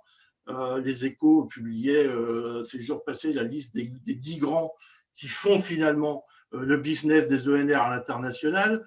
Alors Iberdrola, etc., qui ont d'ailleurs des premiers actionnaires qui sont soit qataris, soit chinois, il ne faut pas aller chercher bien loin. Et donc d'aller dans cette course-là, ce n'est pas l'objet de l'entreprise EDF. Et j'insiste sur ce point parce que derrière Hercule, il y a aussi ça, la volonté de transformer l'objet social d'EDF. Or, il y a quand même une chose qui est déjà inacceptable aujourd'hui, c'est de nous dire, nous avons des problèmes financiers pour assurer la rénovation du parc, la relance du parc, parce que nous avons une dette qui a notamment été générée par des mésaventures à l'international. Ça, c'est plus possible. Il faut que vous disiez non, mesdames et messieurs, ça n'est plus possible. Question d'emploi qui est revenue plusieurs fois. Alors évidemment, ce n'est pas tant la question du statut du personnel des industries électriques et gazières, très beau statut, nous fêterons les 75 ans le 22 juin prochain. Ce n'est pas tant cette question-là. La vraie question, c'est les bénéficiaires de ce statut. Parce qu'évidemment, l'emploi est menacé à EDF par ce projet Hercule, bien évidemment. Je prends le simple exemple de la direction commerciale, avec à peu près aujourd'hui 8000 salariés qui travaillent à la relation à la fois avec les particuliers, à la fois avec les marchés d'affaires, c'est-à-dire les professionnels, qui sont d'une compétence rare, mais qui sont, je dirais, soumis à un plan d'hémorragie des effectifs depuis des années. Eh bien, sachez, et c'est très important aussi pour vous, me semble-t-il, que nous sommes les seuls, donc ces commercialisateurs d'EDF sont les derniers à être en métropole, à être en France. Tous les concurrents travaillent les plateformes qui sont à Madagascar ou en Afrique francophone, c'est-à-dire dans des pays à coût du travail très bas. Donc la concurrence commerciale, en fait, alors là, ils n'en parlent pas dans leur spot télé, mais se joue là. Aujourd'hui, les 8000 derniers salariés qui travaillent dans la commercialisation de l'électricité sont au sein d'EDF. Si le projet Hercule passe, ils vont être donc avec la coupure du lien entre production et vente. Ces salariés-là sont dans la jungle du dumping social avec des concurrents. Que se passera-t-il? Eh bien, on nous expliquera, bien sûr, les salariés, s'ils veulent rester dans l'entreprise et donc muter sur d'autres emplois, on essaiera de les recaser ailleurs. Le statut s'appliquera. D'ailleurs, la loi, et vous n'êtes jamais revenu sur cette loi, heureusement, donc la loi va s'appliquer. Le personnel qui est statutaire verra une loi s'appliquer. Ceci dit, l'activité en tant que telle va être délocalisée. Et donc, que va-t-il se passer? Exactement la même chose que nous avons aujourd'hui sur, vous savez, ENEV renouvelable qui va être d'Anvers. les salariés ne sont pas au statut. Les salariés ne sont pas au statut pour une simple raison, c'est qu'on nous dit oui, mais on sera en situation de dumping social avec la concurrence si on les mettait au statut, donc on ne peut pas. Et bien, on aura la même situation avec les salariés de commerce, c'est-à-dire que les activités sont très vite sous-traitées et on ne peut que l'imaginer, délocaliser très loin de France. Et là aussi, donc la question de l'emploi, elle est posée par ce plan Hercule très fortement. Et au-delà de ça, c'est évidemment la case de ce lien génétique entre vente et production qu'exige la Commission de Bruxelles depuis bien longtemps. Mais le PDG lui-même, dans l'Express d'hier, commence à comprendre qu'effectivement, on a affaire à une commission de Bruxelles qui, en matière de services publics, veut la découpe totale et l'éclatement total des choses. Sauf comme on commence à lui proposer des choses intéressantes en la matière avec le projet Hercule, eh ben, il n'y a pas de raison qu'elle aille au plus bas dans la négociation, donc elle tire le rideau au maximum à elle. Pardon, merci. Oui. Donc, CFE-CGC, Monsieur Grillat. Oui, vous m'entendez? Oui. J'ai activé le micro. Oui, alors le premier point que je souhaite énoncer, et ça vient en phase avec ce qu'a dit Sylvain Badinier, c'est que sur le projet Hercule, effectivement, on n'a que des brides d'informations orales, on n'a pas de dossier, donc il est difficile d'avoir l'ensemble des détails du projet Hercule, de pouvoir en débattre sereinement. Le deuxième point un peu important à avoir en tête, c'est que toutes les promesses qui peuvent être faites, que ce soit sur les tarifs, sur la privatisation et sur d'autres sujets, nous, on est instruit par l'histoire. Et effectivement, un ministre de l'économie qui est devenu président de la République, mais ce n'était pas en 2017, c'était en 2004 ou en 2007, avait la main sur le cœur, dit « Jamais EDF et Gaz de France ne seraient privatisés ». 2 ans après, la promesse a été reniée et Gaz de France a été privatisé par le truchement de la fusion avec Suez. Donc, toutes les promesses qui peuvent être faites, on a appris à être très prudent et comme disait Jacques Chirac, elles n'engagent que ceux qui les croient. Et le dernier point, toujours sur ce point-là, c'est que nous ne sommes pas des adeptes de There is no alternative, la fameuse méthode Tina de Margaret Thatcher. Nous souhaitons avoir un débat avec les différentes options, le débat le plus riche possible, avec les cartes sur table. Ceci étant dit, pour répondre à M. Cellier sur les causes de la dette, comme je disais dans mon propos liminaire, c'est avant tout une question de sous-rémunération et la reine a spolié EDF, comme le dit le président, c'est un poison lent, et que les recettes qui n'ont pas été issues de la tarification des tarifs réglementés de vente ou de la reine a conduit finalement EDF à ne pas pouvoir restaurer sa trajectoire financière. Le deuxième point, comme ça a été évoqué par des collègues, c'est que les causes de la dette, c'est aussi une sous-capitalisation lors de l'introduction en bourse d'octobre 2005, des dividendes plantureux entre 2004 et 2014 versés au premier actionnaire d'EDF qui est l'État actionnaire, près de 24 milliards de dividendes. Or, tout le monde savait en 2004 que tôt ou tard, EDF serait confronté à un effet falaise d'investissement. À l'époque, en 2004, on disait que ce serait vers 2020. Une gestion bon père de famille aurait dû conduire à ce que les résultats qu'EDF a dégagés de son activité permettent de préparer cet effet falaise et donc que l'on renforce les fonds propres par des réserves et non par une distribution de dividendes à un niveau démesuré. On rajoutera comme élément de cause de la dette, c'est un financement en fonds propres du projet Hinkley Point. Et c'est bien le financement en fonds propres qui pose question et qui a exposé finalement le bilan d'EDF au risque du projet Hinkley Point. Et puis, en 2015, lorsque l'État a consenti 3 milliards d'augmentation de capital d'EDF sur 4, ça n'a finalement pas servi à renforcer les fonds propres d'EDF parce que ça a permis à EDF de racheter Areva NP, qui est devenu Framatome, à un prix qui permettait de réduire l'ardoise payée par Bercy dans le sauvetage d'Areva. Donc ça, je pense qu'il ne faut pas oublier l'histoire et c'est cette histoire qui explique pourquoi EDF est confronté aujourd'hui à une trajectoire financière complexe. Le deuxième point pour répondre à une question, c'est que notre analyse, c'est qu'Hercule, le projet Hercule, il est là pour faire l'entité verte.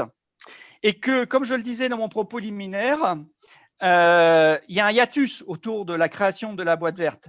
Si la boîte verte doit à la fois indemniser les actionnaires minoritaires actuels d'EDF pour renationaliser l'entité bleue, mais aussi aller chercher des capitaux par augmentation de capital pour financer le développement des ENR, comme je le démontrais dans mon propos liminaire, cela va conduire à aller en dessous du plancher des 70% qui est aujourd'hui gravé dans la loi de 2004.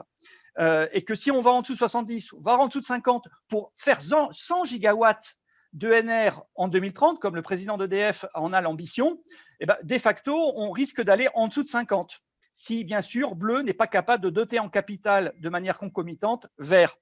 Et cette privatisation, ben, c'est une privatisation de Vert, c'est une privatisation d'Enedis. Et là, toujours pour répondre à M. Sellier, c'est la privatisation éventuelle de Vert et donc d'Enedis qui pose des questions sur son monopole et sa légitimité et de facto sur la péréquation tarifaire, parce que la péréquation tarifaire sur le Turp est liée au monopole légal de concessionnaire obligé dont jouit Enedis. Or, ce monopole légal pourrait être questionné si d'aventure l'entité verte était privatisée.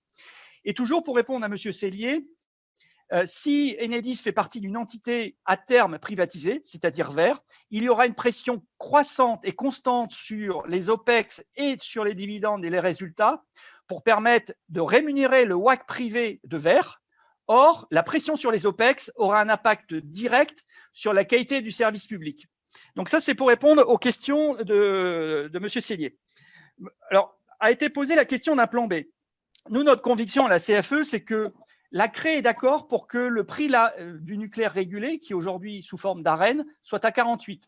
Et d'ailleurs, notre compréhension, c'est que la DG Comp est tout à fait d'accord avec une réévaluation du prix pour qu'on permette la couverture des coûts. Donc, notre conviction, c'est que, quelle que soit l'issue des négociations avec la Commission européenne sur la nouvelle régulation du nucléaire, il faut dès aujourd'hui augmenter l'Arenh à 48, conformément aux préconisations du président de la CRE. Le deuxième point de ce qu'on pourrait considérer un plan B, c'est que, bien évidemment, l'État qui a touché 20 milliards de dividendes entre 2004 et 2014 peut participer à une recapitalisation importante d'EDF qui donnerait à EDF les moyens de son développement futur. Et pour répondre toujours à la question de M. Corsero sur le développement dans les renouvelables, notre analyse, c'est que si on ne veut pas privatiser Vert, on ne veut pas descendre en dessous de 70, on va de facto limiter le volume d'augmentation de capital accessible à Vert et donc au développement dans les renouvelables de Vert. Donc notre conviction, c'est que plutôt que de créer la boîte verte, on pourrait mettre en bourse EDF Renouvelables par le truchement d'augmentation de capital, et c'est d'ailleurs ce qu'Eni vient de proposer pour sa filiale renouvelable. On filialise l'entité qui va chercher les capitaux, c'est-à-dire EDF Renouvelables. Et de notre point de vue, sur les renouvelables, quand bien même on peut accepter le principe qu'EDF soit sur le champ des renouvelables, nous n'acceptons pas le principe de l'effet mouton, l'effet moutonnier des marchés. Aujourd'hui, il y a une bulle verte qui est en train de se créer, et ce n'est pas parce qu'il y a une bulle verte qui se crée qu'il faut qu'EDF saute les deux à pieds joints dans cette bulle verte, parce que quand elle explosera, cela fera mal à tout le monde. Toujours sur l'Europe, et là c'est pour répondre à M. Ruffin, notre point de vue à la CFE, c'est que la Commission européenne et la DG Comp, quand bien même il y a un oukase concurrentiel, un dogme concurrentiel, ce n'est pas l'ennemi dans le dossier Hercule. En fait, notre conviction, c'est que le projet Hercule qui structure EDF en deux mondes, bleu et vert, c'est lui qui pose un problème parce qu'on cherche une régulation qui bénéficie à une maison mère. Or, c'est le fait que ce soit la maison mère qui bénéficie de cette régulation qui pose un problème à la direction de la concurrence. Et vous me permettrez encore de citer M. Caranco, président de la CRE. Il connaît très bien les questions de régulation et de filialisation. Mais je prendrai un exemple. La CRE n'a pas hésité à demander à Électricité Strasbourg, qui avait filialisé son activité de commercialisation, dans le même temps de filialiser son activité de réseau, pour s'assurer qu'il n'y ait pas de subvention croisée entre les activités régulées de réseau et les activités concurrentielles. Autrement dit, le régulateur sait très bien qu'on ne peut pas réguler une maison mère et que ce qui est régulé doit être filialisé pour assurer le cantonnement de la régulation. Autrement dit, de notre point de vue, c'est le montage même d'Hercule qui pose un problème fondamental au regard des principes même de la régulation et des droits européens.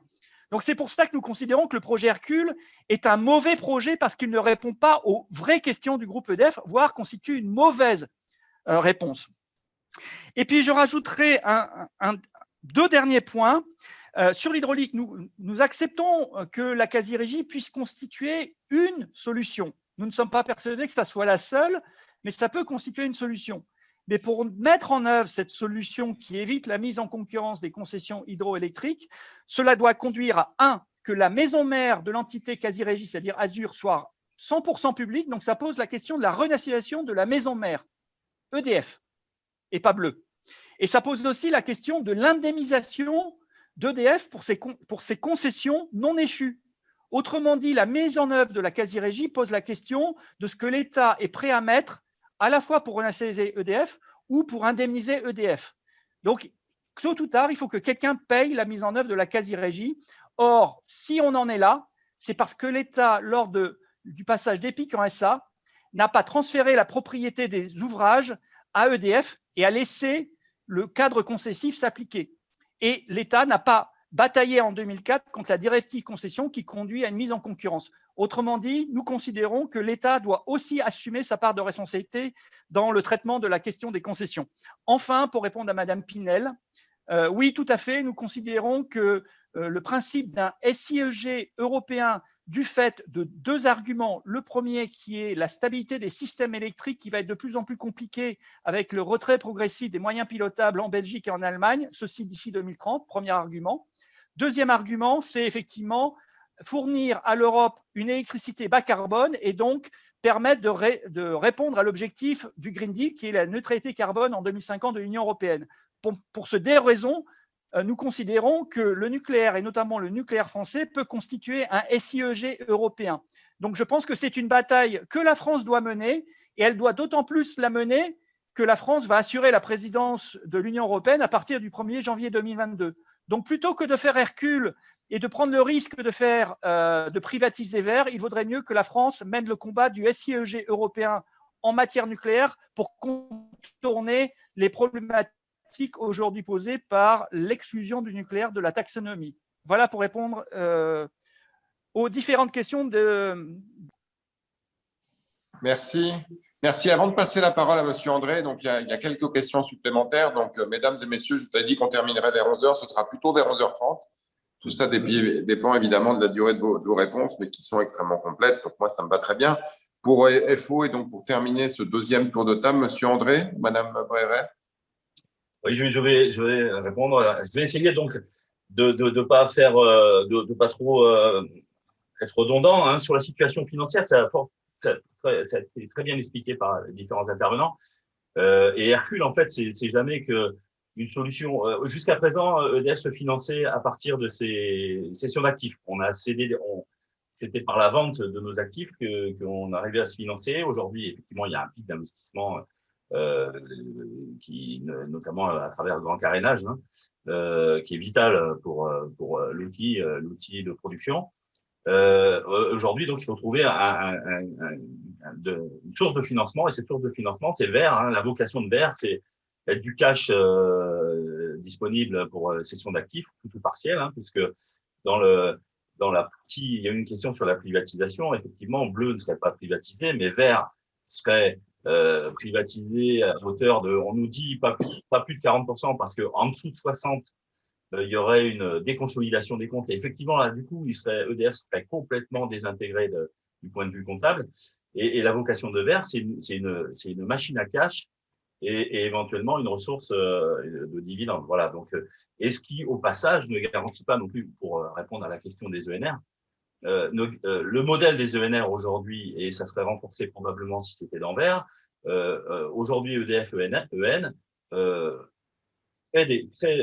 investit, met en service des parcs et les revend pour financer l'investissement suivant, parce que le cash dont il dispose ne permet pas, donc le financement n'est absolument pas assuré, et la question des ENR est fondamentale.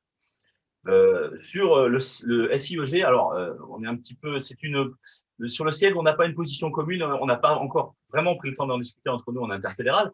Nous, on est très vigilants, très, comment dirais-je, un peu froid sur l'idée du siège, en tout cas dans sa définition actuelle, qui est quand même dans un cadre européen contraint, dont on rappelle qui vise à ouvrir les marchés et tous les marchés.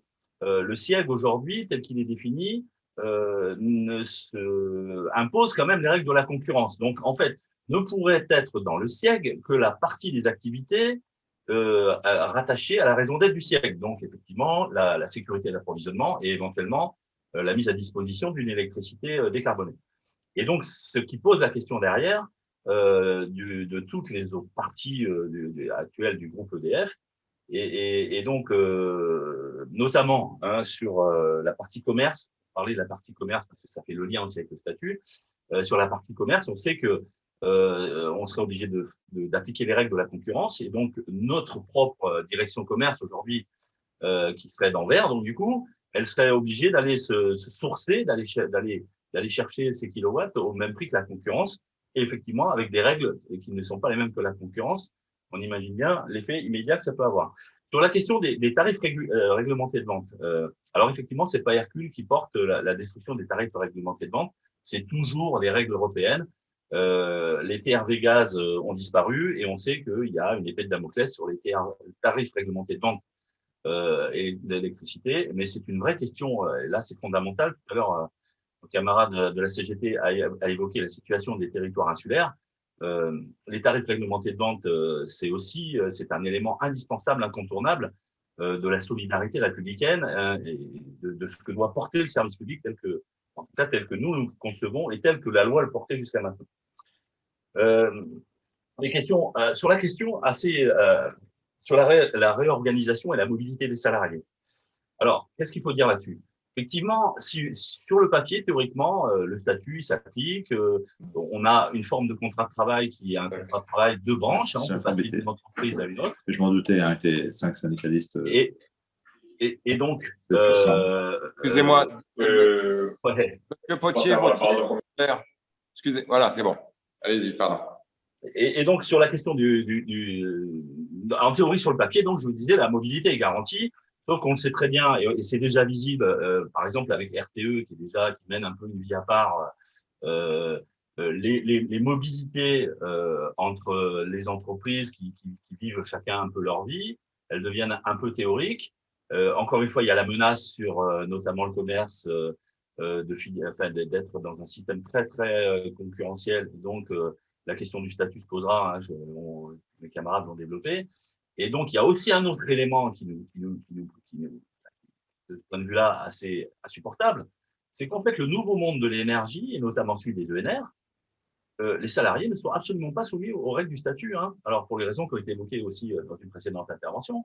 Mais nous, on a beaucoup de mal à accepter l'idée qu'il y aura un ancien monde figé dans du bleu, dans du vert, dans de l'azur, et qu'un nouveau monde de l'électricité et de l'énergie en France, lui, pour lequel les salariés échapperaient à ces comment dirais-je, à ces bénéfices, parce que soyons clairs, c'est un statut, c'est une convention collective, ça a vocation à protéger les salariés et notamment aussi les entreprises du dumping social. Sur la transition énergétique, moi je voudrais revenir là-dessus parce que c'est fondamental aujourd'hui et le plan B. Nous, comme plan B, et pour les raisons que je vous ai indiquées en introduction, l'électricité n'est pas un produit comme les autres, l'électricité a un besoin vital et éminemment capitalistique. Or, aujourd'hui, on voit bien, et c'est ce qui motive notre président à travers un plan Petit Hercule, c'est la recherche de financement. Le monde concurrentiel, tel qu'il a été posé, qui nous est imposé, pousse une entreprise comme EDF dans les cordes du ring et sans solution de financement. Nous, on pense qu'il y a des solutions qui existent, comme ça peut être le cas pour traiter la dette des banques à la crise de 2009. On a créé un EPIC pour absorber la dette des banques, parce que l'EPIC, elle présente l'avantage de pouvoir faire contracter des emprunts avec la garantie de l'État sans que cet emprunt ne tombe dans la dette de l'État lui-même.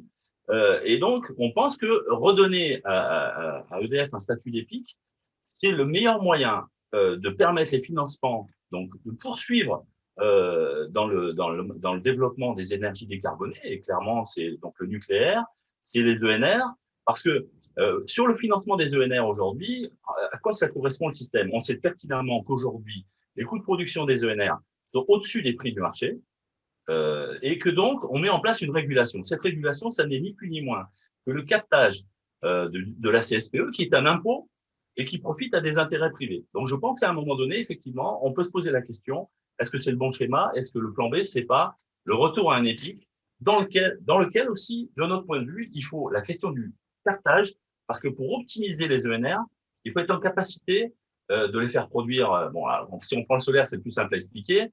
Le solaire, le soleil se lève à 8 heures et se couche à 18 heures. pas forcément les périodes où on a le plus besoin, où il produit le plus.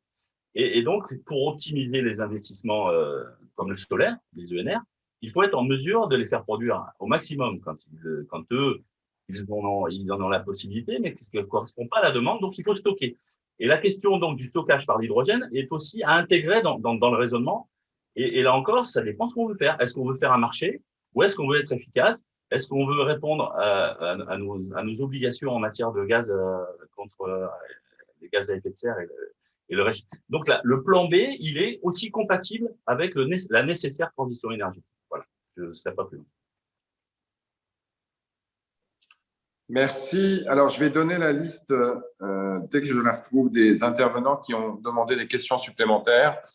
J'ai M. Travers, Mme Depré-Audebert, M. Potier, M. Falorni, M. Catenins et Mme Bateau. Si d'autres souhaitent s'ajouter, vous m'envoyez un message rapidement. La parole est à M. Stéphane Travers. Oui, merci, Monsieur le Président. En une minute, donc d'abord une remarque qui s'adressera plus d'ailleurs à mes collègues qu'aux organisations syndicales qui sont présentes ce matin, et puis une question. D'abord, la remarque, c'est qu'aujourd'hui, la majorité a certes parfois le dos large, mais toute cette affaire autour du projet Hercule a été préparée dans le mandat précédent et encore celui d'avant où les prémices étaient dessinées. Et déjà, moi, sur cette période, parce que j'essaye d'être un garçon cohérent, j'avais exprimé mes doutes et bien évidemment, ces doutes sont toujours présents, mais ils ne concernent que moi et n'engagent pas, bien évidemment, mon groupe. Pour autant, moi, j'essaye de comprendre comment nous pouvons aujourd'hui aborder cette situation. On a parlé du poids de la dette. Moi, je rejoins les organisations syndicales dans leur volonté, toujours partager ça en tant que aussi député de Flamanville, de dire que la question de la formation, de l'emploi, de la sûreté et de la sécurité devait rester au cœur des priorités d'EDF pour porter cette ambition à la fois du mix énergétique, mais aussi pour porter ces missions de service public qui incombent à EDF. Donc, moi, ce que je voudrais savoir aujourd'hui, c'est par rapport à ce qui nous attend dans la discussion avec l'Union européenne, dans quel calendrier vous placez-vous aujourd'hui? Quelles sont les autres alternatives sur lesquelles vous pourriez souhaiter travailler aussi avec la représentation nationale? Et si ces alternatives ne remettent pas en cause à la fois ce dont je parlais tout à l'heure, c'est-à-dire sûreté, sécurité et formation des salariés, et ne mettent pas plus en danger non plus les grands équilibres d'EDF aujourd'hui et du groupe dans son entier. Merci. Merci, Madame Depré-Audebert. Merci, Monsieur le Président. Écoutez, pour moi, Hercule, c'était quand même assez abstrait jusqu'à il y a quelques semaines. J'ai reçu ma permanence de l'intersyndicale des retraités d'EDF, parce que dans ma région, qui était grande pourvoyeuse d'énergie, l'électricité, c'est quelque chose de très sensible et encore très présent dans les territoires. J'ai bien compris les enjeux, l'équation très complexe qui, grâce à vos interventions. Et bon, c'était surtout un constat que je voulais faire parce qu'il y a beaucoup de choses qui ont été évoquées. J'ai bien compris que vous représentiez quand même des forces de proposition et de dialogue nécessaires pour essayer de résoudre cette équation, et vous jouez un rôle très utile. Et voilà, je voulais surtout témoigner de ça, de mon ressenti après cette audition. Merci. Merci, Dominique Potier. Merci, Monsieur le Président. Moi, je voudrais m'adresser aux 5 syndicats, non pas sur Hercule directement, puisque Marie-Noëlle Battistel est la meilleure d'entre nous pour porter ce combat pour le groupe socialiste, mais peut-être un peu dans une perspective d'1 an du débat présidentiel. Est-ce que, entre vos différents syndicats et leurs différentes sensibilités, vous avez un corpus idéologique, une vision partagée de ce que doit être l'État actionnaire, non seulement dans le domaine de l'énergie et d'EDF, mais également de Engie? Est-ce que cette réflexion peut s'étendre au débat actuel sur la maîtrise de l'eau, dans le débat Suez-Veolia? Est-ce qu'il y a, dans le champ syndical, peut-être pour nourrir et pour éclairer le débat politique à maintenant 1 an du débat présidentiel, une doctrine, une vision qui dirait ce qu'est l'État actionnaire, stratège dans la transition écologique, dans ses dimensions, dans ce compartiment des biens communs publics que sont l'eau et l'énergie? Merci pour votre contribution. Merci, Olivier Falorni. Merci, Monsieur le Président. Mesdames et Messieurs les membres de l'intersyndicale, à l'heure actuelle, on le mesure encore aujourd'hui, le projet Hercule engagé au sein d'EDF soulève plus de questions qu'il n'offre de réponses, même si j'ai bien entendu les vôtres. Comme nombre de mes collègues et comme l'ensemble de vos organisations syndicales, je m'inquiète de l'impact des réformes en cours de négociation sur à la fois le maintien des emplois et sur la préservation du statut. Alors, justement, à ce sujet, est-ce que vous estimez qu'un maintien du statut particulier des personnes des industries énergétiques et gazières, est-ce que ce maintien est compatible avec le contexte de concurrence accrue qui devrait normalement découler de la privatisation de certaines activités d'EDF?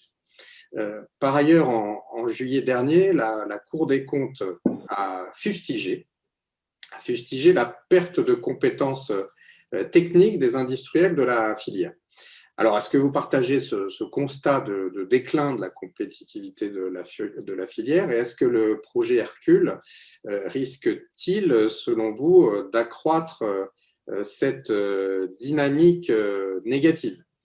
De même, redoutez-vous un recours accru à la sous-traitance? Et puis enfin, dernière question, concernant la scission du groupe, que je redoute, est-ce que vous considérez que cette scission du groupe remettrait en cause les interactions entre les différents métiers de ce groupe? Et comment assurer, par exemple, que la gestion des cours d'eau par les barrages prenne en compte les besoins de refroidissement des centrales nucléaires lorsque les deux activités seront autonomes? Voilà, merci à vous. Merci. Adrien Quatennens. Merci, Monsieur le Président. Je vais reprendre les déclarations du PDG d'EDF qui s'est exprimé hier sur l'état des négociations avec la Commission européenne et qui disait « La Commission européenne veut un éclatement d'EDF ». Il disait aussi que la réponse de la Commission n'était pas satisfaisante et qu'à ses yeux, aux yeux de la Commission, seul un éclatement d'EDF en plusieurs entités qui se ferait concurrence est envisageable. Sur ce point, j'en suis d'accord et on voit à quel point l'opposition syndicale et l'opposition politique au projet Hercule est très large. Je crois qu'on doit se le dire, Hercule ne doit pas avoir lieu et cette étape, en plus, est l'occasion de faire le bilan de l'ouverture à la concurrence de l'électricité. On avait un opérateur intégré et ça fonctionnait. On n'en parle pas assez, mais si vous revenez à l'époque d'avant l'ouverture à la concurrence, il n'y avait pas de dysfonctionnement qui justifiait cette ouverture à la concurrence. On a argumenté auprès du consommateur en disant les prix vont baisser, personne n'y croit plus. Comme on a vu que ça ne marchait pas, on a dit ça va favoriser l'innovation, ce qui n'est pas le cas non plus. On est là vraiment dans de la pure idéologie. La vision de la Commission européenne, d'ailleurs ça a été dit par mon collègue Ruffin, quel que soit le secteur, il faut que ce soit le marché. Et en l'occurrence, sur l'énergie, le marché a été créé de toutes pièces et de manière tout à fait artificielle, confinant même à l'absurdité, puisque un producteur, en l'occurrence le producteur historique, produit la matière première pour tous ses propres concurrents. Je pense qu'il faut redire que face aux enjeux que nous avons devant nous, aux défis auxquels nous faisons face, du changement climatique et de la nécessité d'une bifurcation énergétique écologique, le système le plus efficace et le moins coûteux est un système public intégré. On sait que le recours à l'investissement privé qui serait accru par ce projet Hercule coûte plus cher compte tenu des taux de rendement qui sont exigés. Or, ces taux de rendement sont un paramètre majeur du coût total de production de l'électricité. C'est valable pour la production du nucléaire, mais c'est valable aussi pour le renouvelable et demain pour les réseaux. Je note que la Commission européenne et le gouvernement insistent sur la nécessité de séparer le pôle nucléaire des autres activités d'EDF au prétexte que la mise en place d'un prix de vente réglementé du nucléaire pourrait être assimilée à une aide d'État. Mais ce prix de vente, il serait calculé sur la base du coût de production. Donc EDF ne serait pas particulièrement aidée. Et surtout, Enedis bénéficie elle aussi d'un prix de réglementé de vente au travers du TURP, ça a été dit. Alors, les questions que je voudrais poser à nos interlocuteurs… Merci d'accélérer, M. Quatennens. Merci. Pardon ? Non, je dis merci de conclure parce qu'il y a encore 2-3 questions. Oui, je conclus par 2 questions à poser à nos interlocuteurs des syndicats. Savez-vous pourquoi Enedis subit ce traitement différent en se retrouvant dans le pôle vert? Première question. Et deuxième question, savez-vous si EDF a chiffré le coût pour le système électrique de la désoptimisation qui serait induite par la séparation des différentes filières de production? Merci, Monsieur le Président. Merci, Madame Bateau. Merci, Monsieur le Président. D'abord, merci d'avoir accepté l'organisation de cette audition que nous avions sollicitée. Ensuite, je voudrais saluer et remercier les organisations syndicales pour l'ensemble des analyses qu'elles ont partagées avec nous sur la nécessité de retirer ce projet Hercule. Pour rebondir sur ce qu'évoquait Stéphane Travert sur l'origine de ce projet, je voudrais rappeler, puisqu'il a retracé une histoire qui est incomplète, que dans la première partie du précédent quinquennat, en fait, était sur la table une renationalisation d'EDF qui a été écartée par le président de la République de l'époque, avant que donc le scénario qui est évoqué aujourd'hui prospère dans une deuxième étape. Et c'est effectivement une histoire qui vient de loin.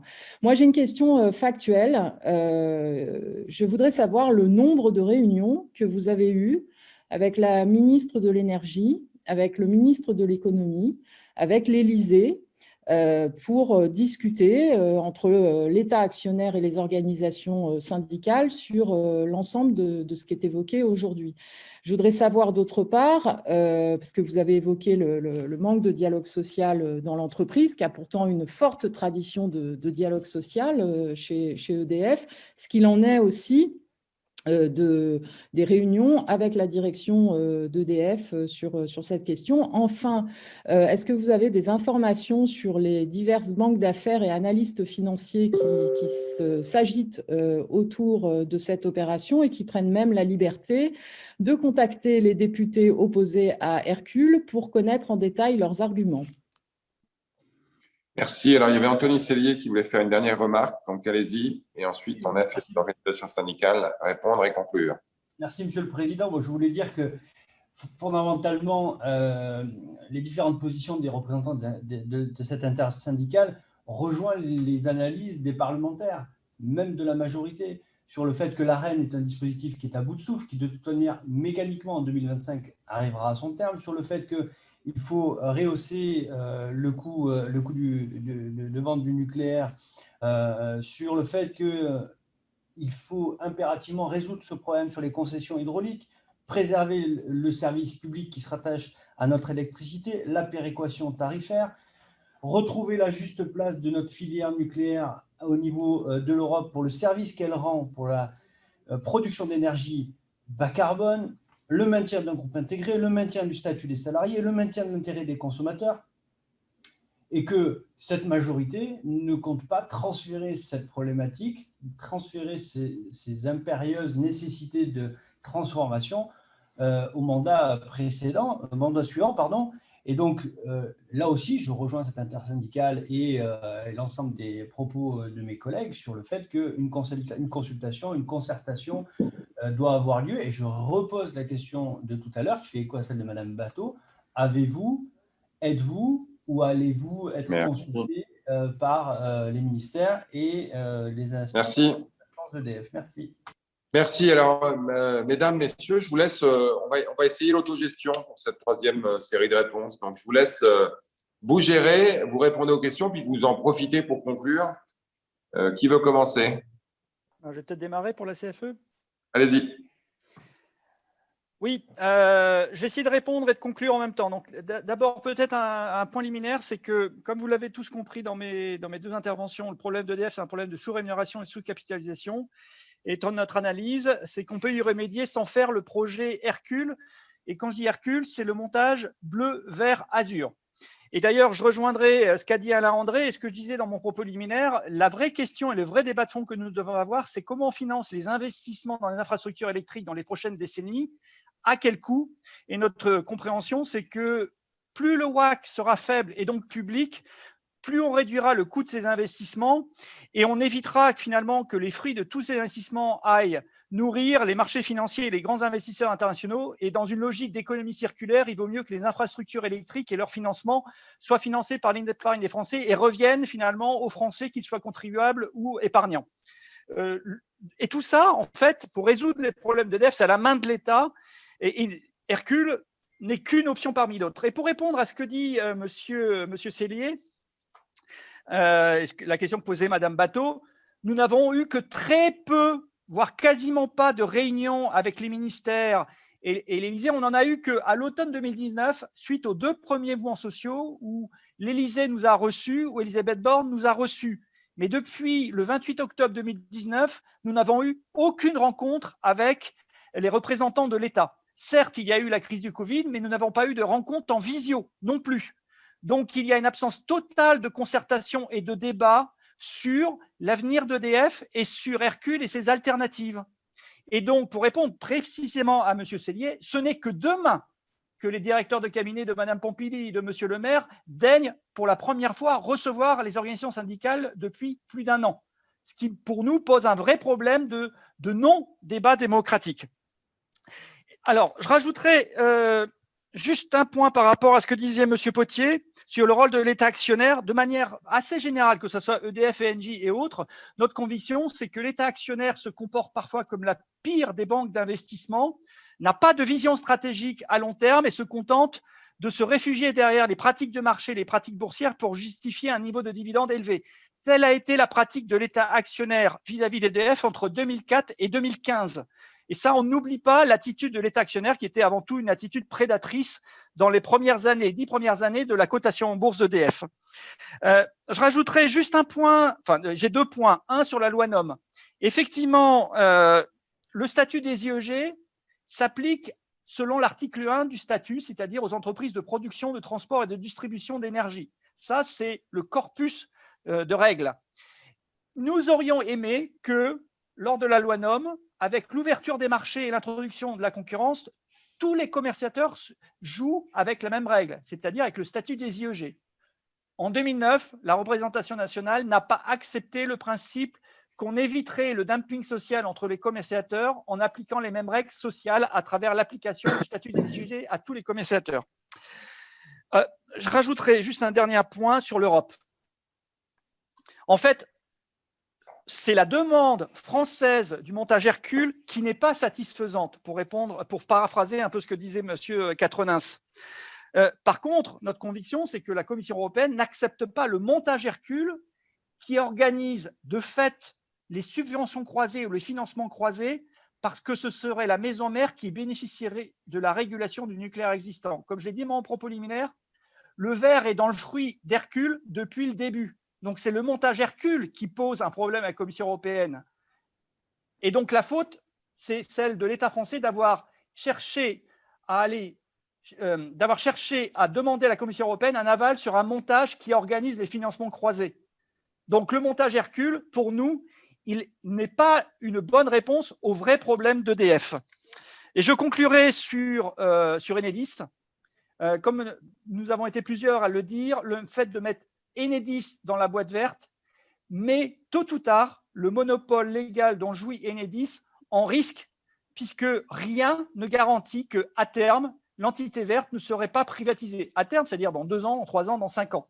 Et que donc, dans une logique de cohérence, Enedis étant une activité régulée de gestion d'infrastructures, son modèle économique et stratégique est beaucoup plus proche de celui des activités régulées d'infrastructures du nucléaire ou de RTE. Donc, rien stratégiquement, industriellement ne justifie qu'Enedis soit dans l'entité verte. Merci. Qui prend le relais?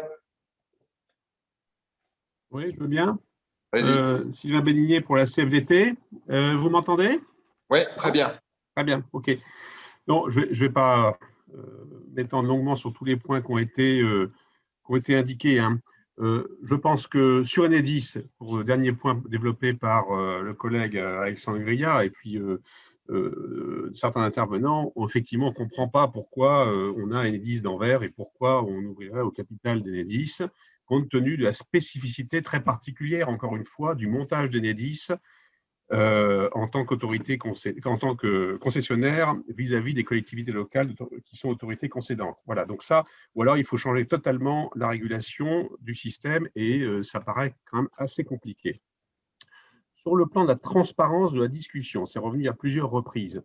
Donc déjà je salue effectivement la représentation nationale de bien développer effectivement avec nous et avec toutes les parties prenantes la discussion, parce que effectivement, on n'a pas de discussion aboutie au sein de l'entreprise. Encore une fois, pour la raison suivante, c'est qu'il n'y a pas de dossier, il n'y a rien. Donc, vous-même, vous n'en avez pas. Donc, on a un certain nombre d'éléments, mais on peut s'appuyer que sur quelques déclarations. Donc, ça, c'est quand même problématique. Et nous attendons, et je pense que ça a été le fruit de la mobilisation intersyndicale, c'est déjà de mettre sur la table le débat auprès de toutes les parties prenantes, et que si une transformation d'EDF devait s'avérer, eh bien qu'elle passe effectivement par un législatif qui soit autre chose qu'un cavalier législatif. Donc ça, c'est un point quand même tout à fait important.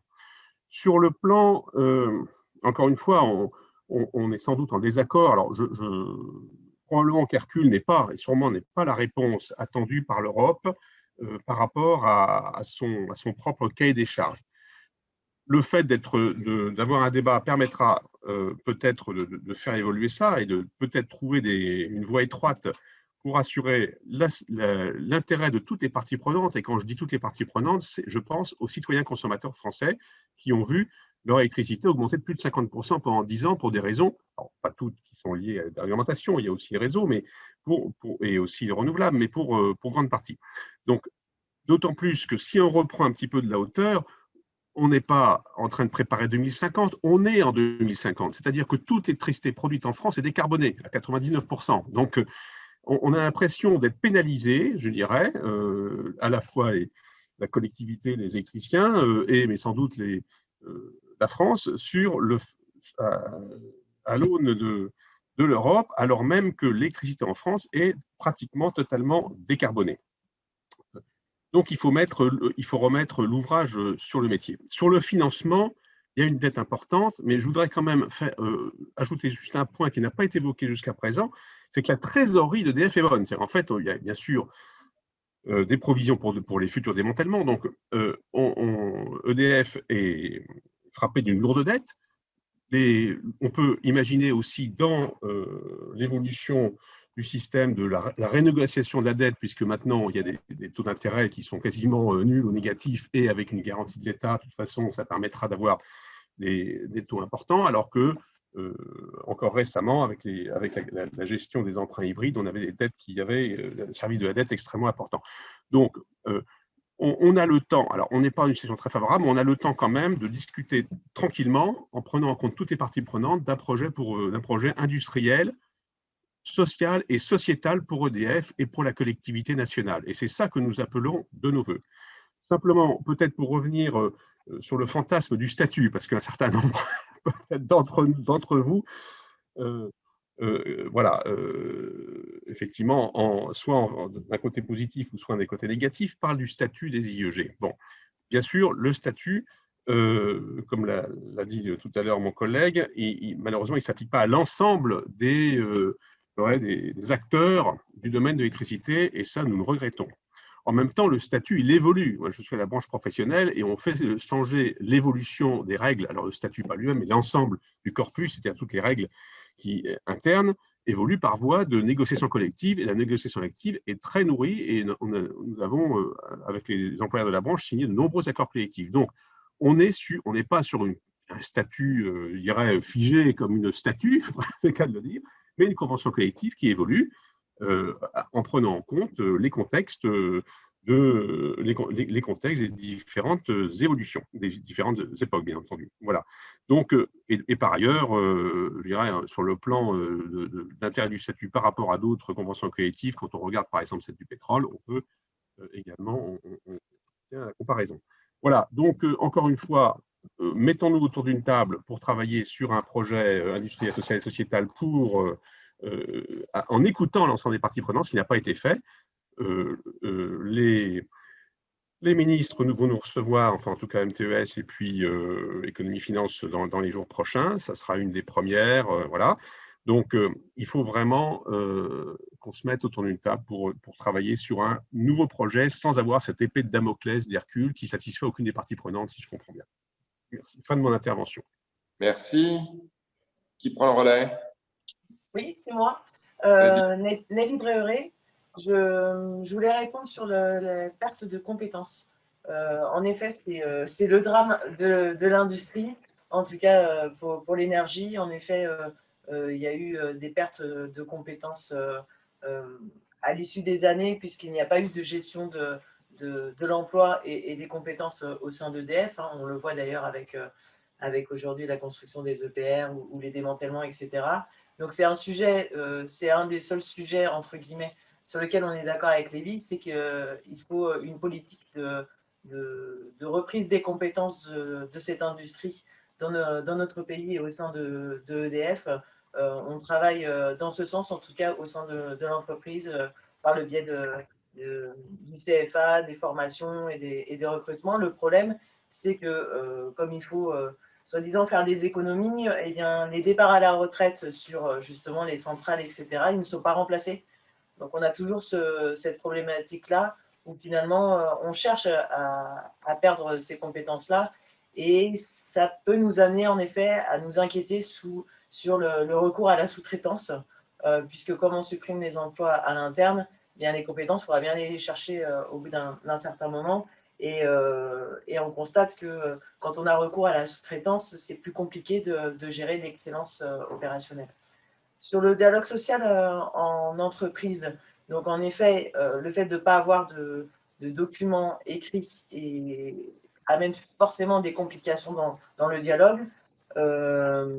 Également, on voulait vous faire part qu'à partir de demain, on va être reçu par les ministères. Alors là, ce qu'on regrette, c'est que ça a mis plus de 6 mois avant d'être entendu, mais l'intersyndicale, à partir de demain, va commencer à être reçu pour discuter du sujet Hercule.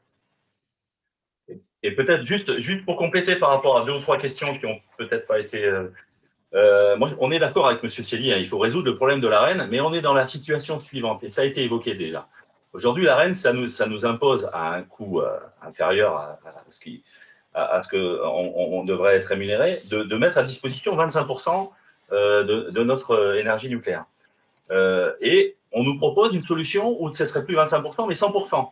Nous, si vous voulez résoudre le problème de la concurrence par plus de concurrence, on a un petit peu de mal, hein, c'est l'homéopathie, c'est le débat sur l'homéopathie.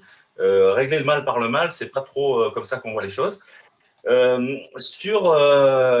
Pourquoi Enedis dans vert? Enedis, en fait, vert qui a donc vocation à être une machine à cash et éventuellement une possibilité de financement via des cessions d'actifs pour toute ou partie donc de chacune des entités de vert.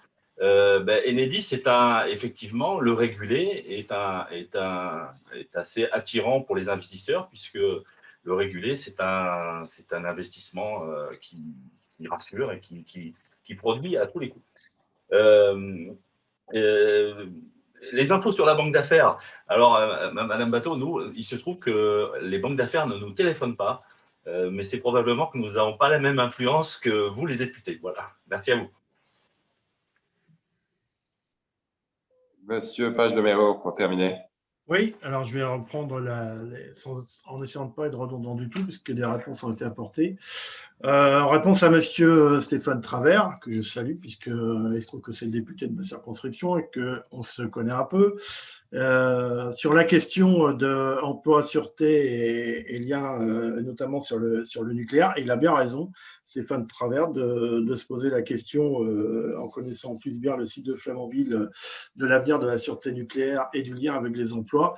Ce qui est certain, c'est que isoler le nucléaire comme le propose Hercule, c'est la pire des solutions. Parce que, en premier lieu, ça va changer pour les salariés qui y travaillent, ça va changer leur sens au travail, c'est-à-dire qu'ils ne travaillent plus pour le service public. Si Hercule passe, ils travaillent pour le marché. Encore une fois, l'électron, toute la journée, ils vont bosser pour proposer l'électron au marché. C'est extrêmement déresponsabilisant, à la fois par rapport aux usagers, à la clientèle finale, et c'est extrêmement déresponsabilisant également par rapport au réseau, et évidemment, ça met une pression insupportable supplémentaire, alors qu'il y en a déjà un certain nombre dans le nucléaire, sur les salariés, puisqu'il va falloir répondre, vous l'avez vu dans le projet Hercule et régulation Arenh, à des volumes à poser et décider 2 ans avant. Autrement dit, à savoir quand il faudra décider si on arrête la centrale pour maintenance, si on prolonge, si on tient compte de tel ou tel aléa technique, eh bien, il y aura l'élément répondre au volume marché. Et ça, c'est impossible. Donc, le fait d'isoler le nucléaire en le mettant dans bleu tout seul change le sens du travail et le sens même de la production d'une centrale nucléaire, extrêmement dangereux. Monsieur Potier a posé des questions concernant les liens entre secteur énergie, secteur de l'eau et un peu les stratégies en tête syndicales. En tout cas, ce qui est certain, c'est que ce projet Hercule, il nous a permis de discuter beaucoup avec les fédérations syndicales européennes, et c'est une bonne chose, puisque toutes ces 2 dernières années, et je crois que les choses sont en train d'évoluer très favorablement sur la vision que nous pouvons avoir au sein de l'Europe des services publics. Ce qui n'était pas gagné, parce que vous savez que la culture en la matière est extrêmement différente d'un pays à l'autre en fonction de l'histoire et des parcours de chacun. Mais aujourd'hui, il y a un consensus au sein des 2 fédérations syndicales européennes, celle des services publics et celle de l'industrie, à savoir que sur la question des services publics, oui, il y a exigence désormais de dresser un bilan de la déréglementation. Et évidemment, on discute énergie et on discute aussi des autres services publics. Je pense que ça va être un sujet à venir extrêmement important au niveau européen et sur notre secteur. Et sur la question du bilan, encore une fois, on ne l'exige pas pour gagner du temps, on l'exige parce qu'avant d'emmener le patient au bloc opératoire pour lui découper les 2 guiboles, il nous semble qu'il faut faire un minimum de diagnostic et passer par la case radio et scanner. Le bilan, il est impérieux. Monsieur Falorni a également évoqué la question de la sous-traitance possible, potentielle, et en tout cas développée par le phénomène de mise en place d'Hercule.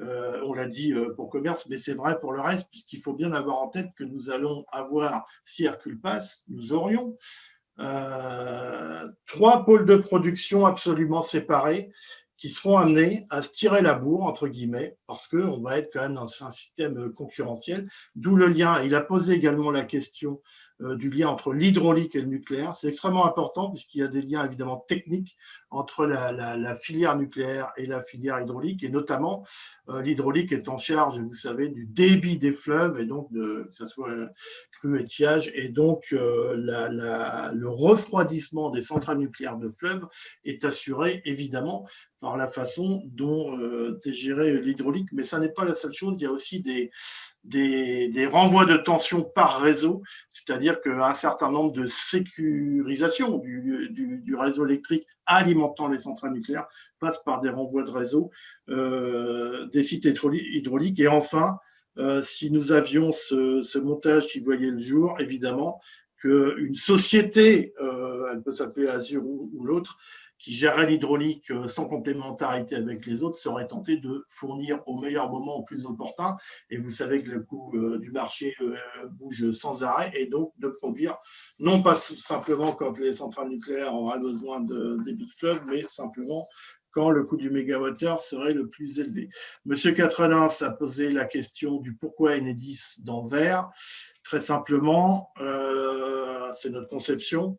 C'est notre vision. Quand les banques d'affaires, et ce n'est pas un mythe, c'est ces banques d'affaires qui ont mis ce projet sur la table à un moment donné, en cohérence avec ce que demandait EDF et le gouvernement, eh bien, il y a eu une identification des pépites. C'est-à-dire que les pépites qui peuvent rapporter assurément et de façon garantie et un maximum, c'est Enedis, parce que le Turp, parce que machine à cash, en quelque sorte, d'EDF, CSEI, on l'a dit tout à l'heure, c'est évidemment commerce, la partie commerciale, c'est là grande les factures, et c'est évidemment le renouvelable, puisque le renouvelable, je rappelle, des contrats garantis sur 20 ans, autrement dit, les pépites ont été identifiées, EDF, vu de certains, ne fait pas un cours de l'action mirobolant depuis des années. C'est ce qui a guidé ces choix à venir mettre Hercule sur la table, mais ce n'est pas le but de faire un cours de l'action phénoménal. EDF, ce n'est pas son but.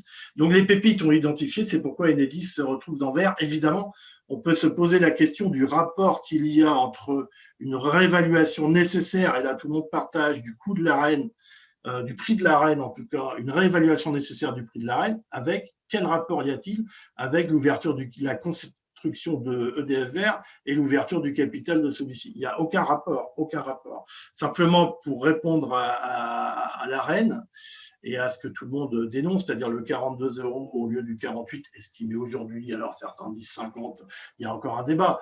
Le code de l'énergie, qui fait partie de l'armada de loi de la République française, dont vous êtes les garants, mesdames et messieurs, quand même, dans son article L337-14, il propose qu'annuellement soit réévalué le coût de l'AREN. Cette disposition n'est pas mise en œuvre, et quand même, on peut noter que les concurrents d'EDF sont allés jusqu'au Conseil d'État pour faire déplafonner l'AREN de 100 TWh à 150 TWh, chose aujourd'hui acquise, mais non mise en œuvre parce que le décret est bloqué dans les ministères, je dirais heureusement entre guillemets.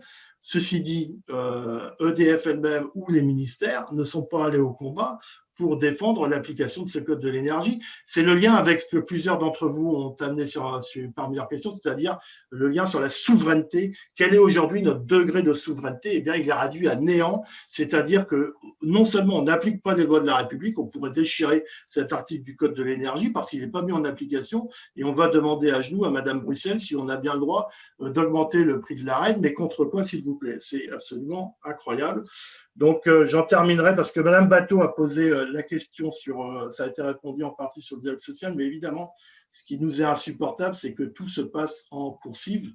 On a essayé de savoir pourquoi ça se passait comme ça et que ni vous, élus de la nation, depuis peu, ça commence à bouger et on voit que vous êtes saisis du problème, heureusement. Ni vous n'avez les tenants, les aboutissants, ni nous, représentants du personnel. On a compris qu'il ne fallait pas déranger le marché. Donc, dès qu'il y a une information qui est donnée, le cours de l'action, il bouge en plus ou en moins. Et encore une fois, discuter de l'avenir du service public de l'électricité en France dans ces conditions, parce que c'est le marché qui décide si on a le droit d'en parler ou pas, c'est juste insupportable et ça ne peut pas continuer comme ça. C'est aussi, me semble-t-il, de votre responsabilité. Juste un mot sur ce dialogue social, c'est simplement vous dire qu'une partie des salariés d'EDF n'a toujours pas eu la réponse. Vous savez, on nous parle de bleu, azur et vert, bon ça vous l'avez tous en tête.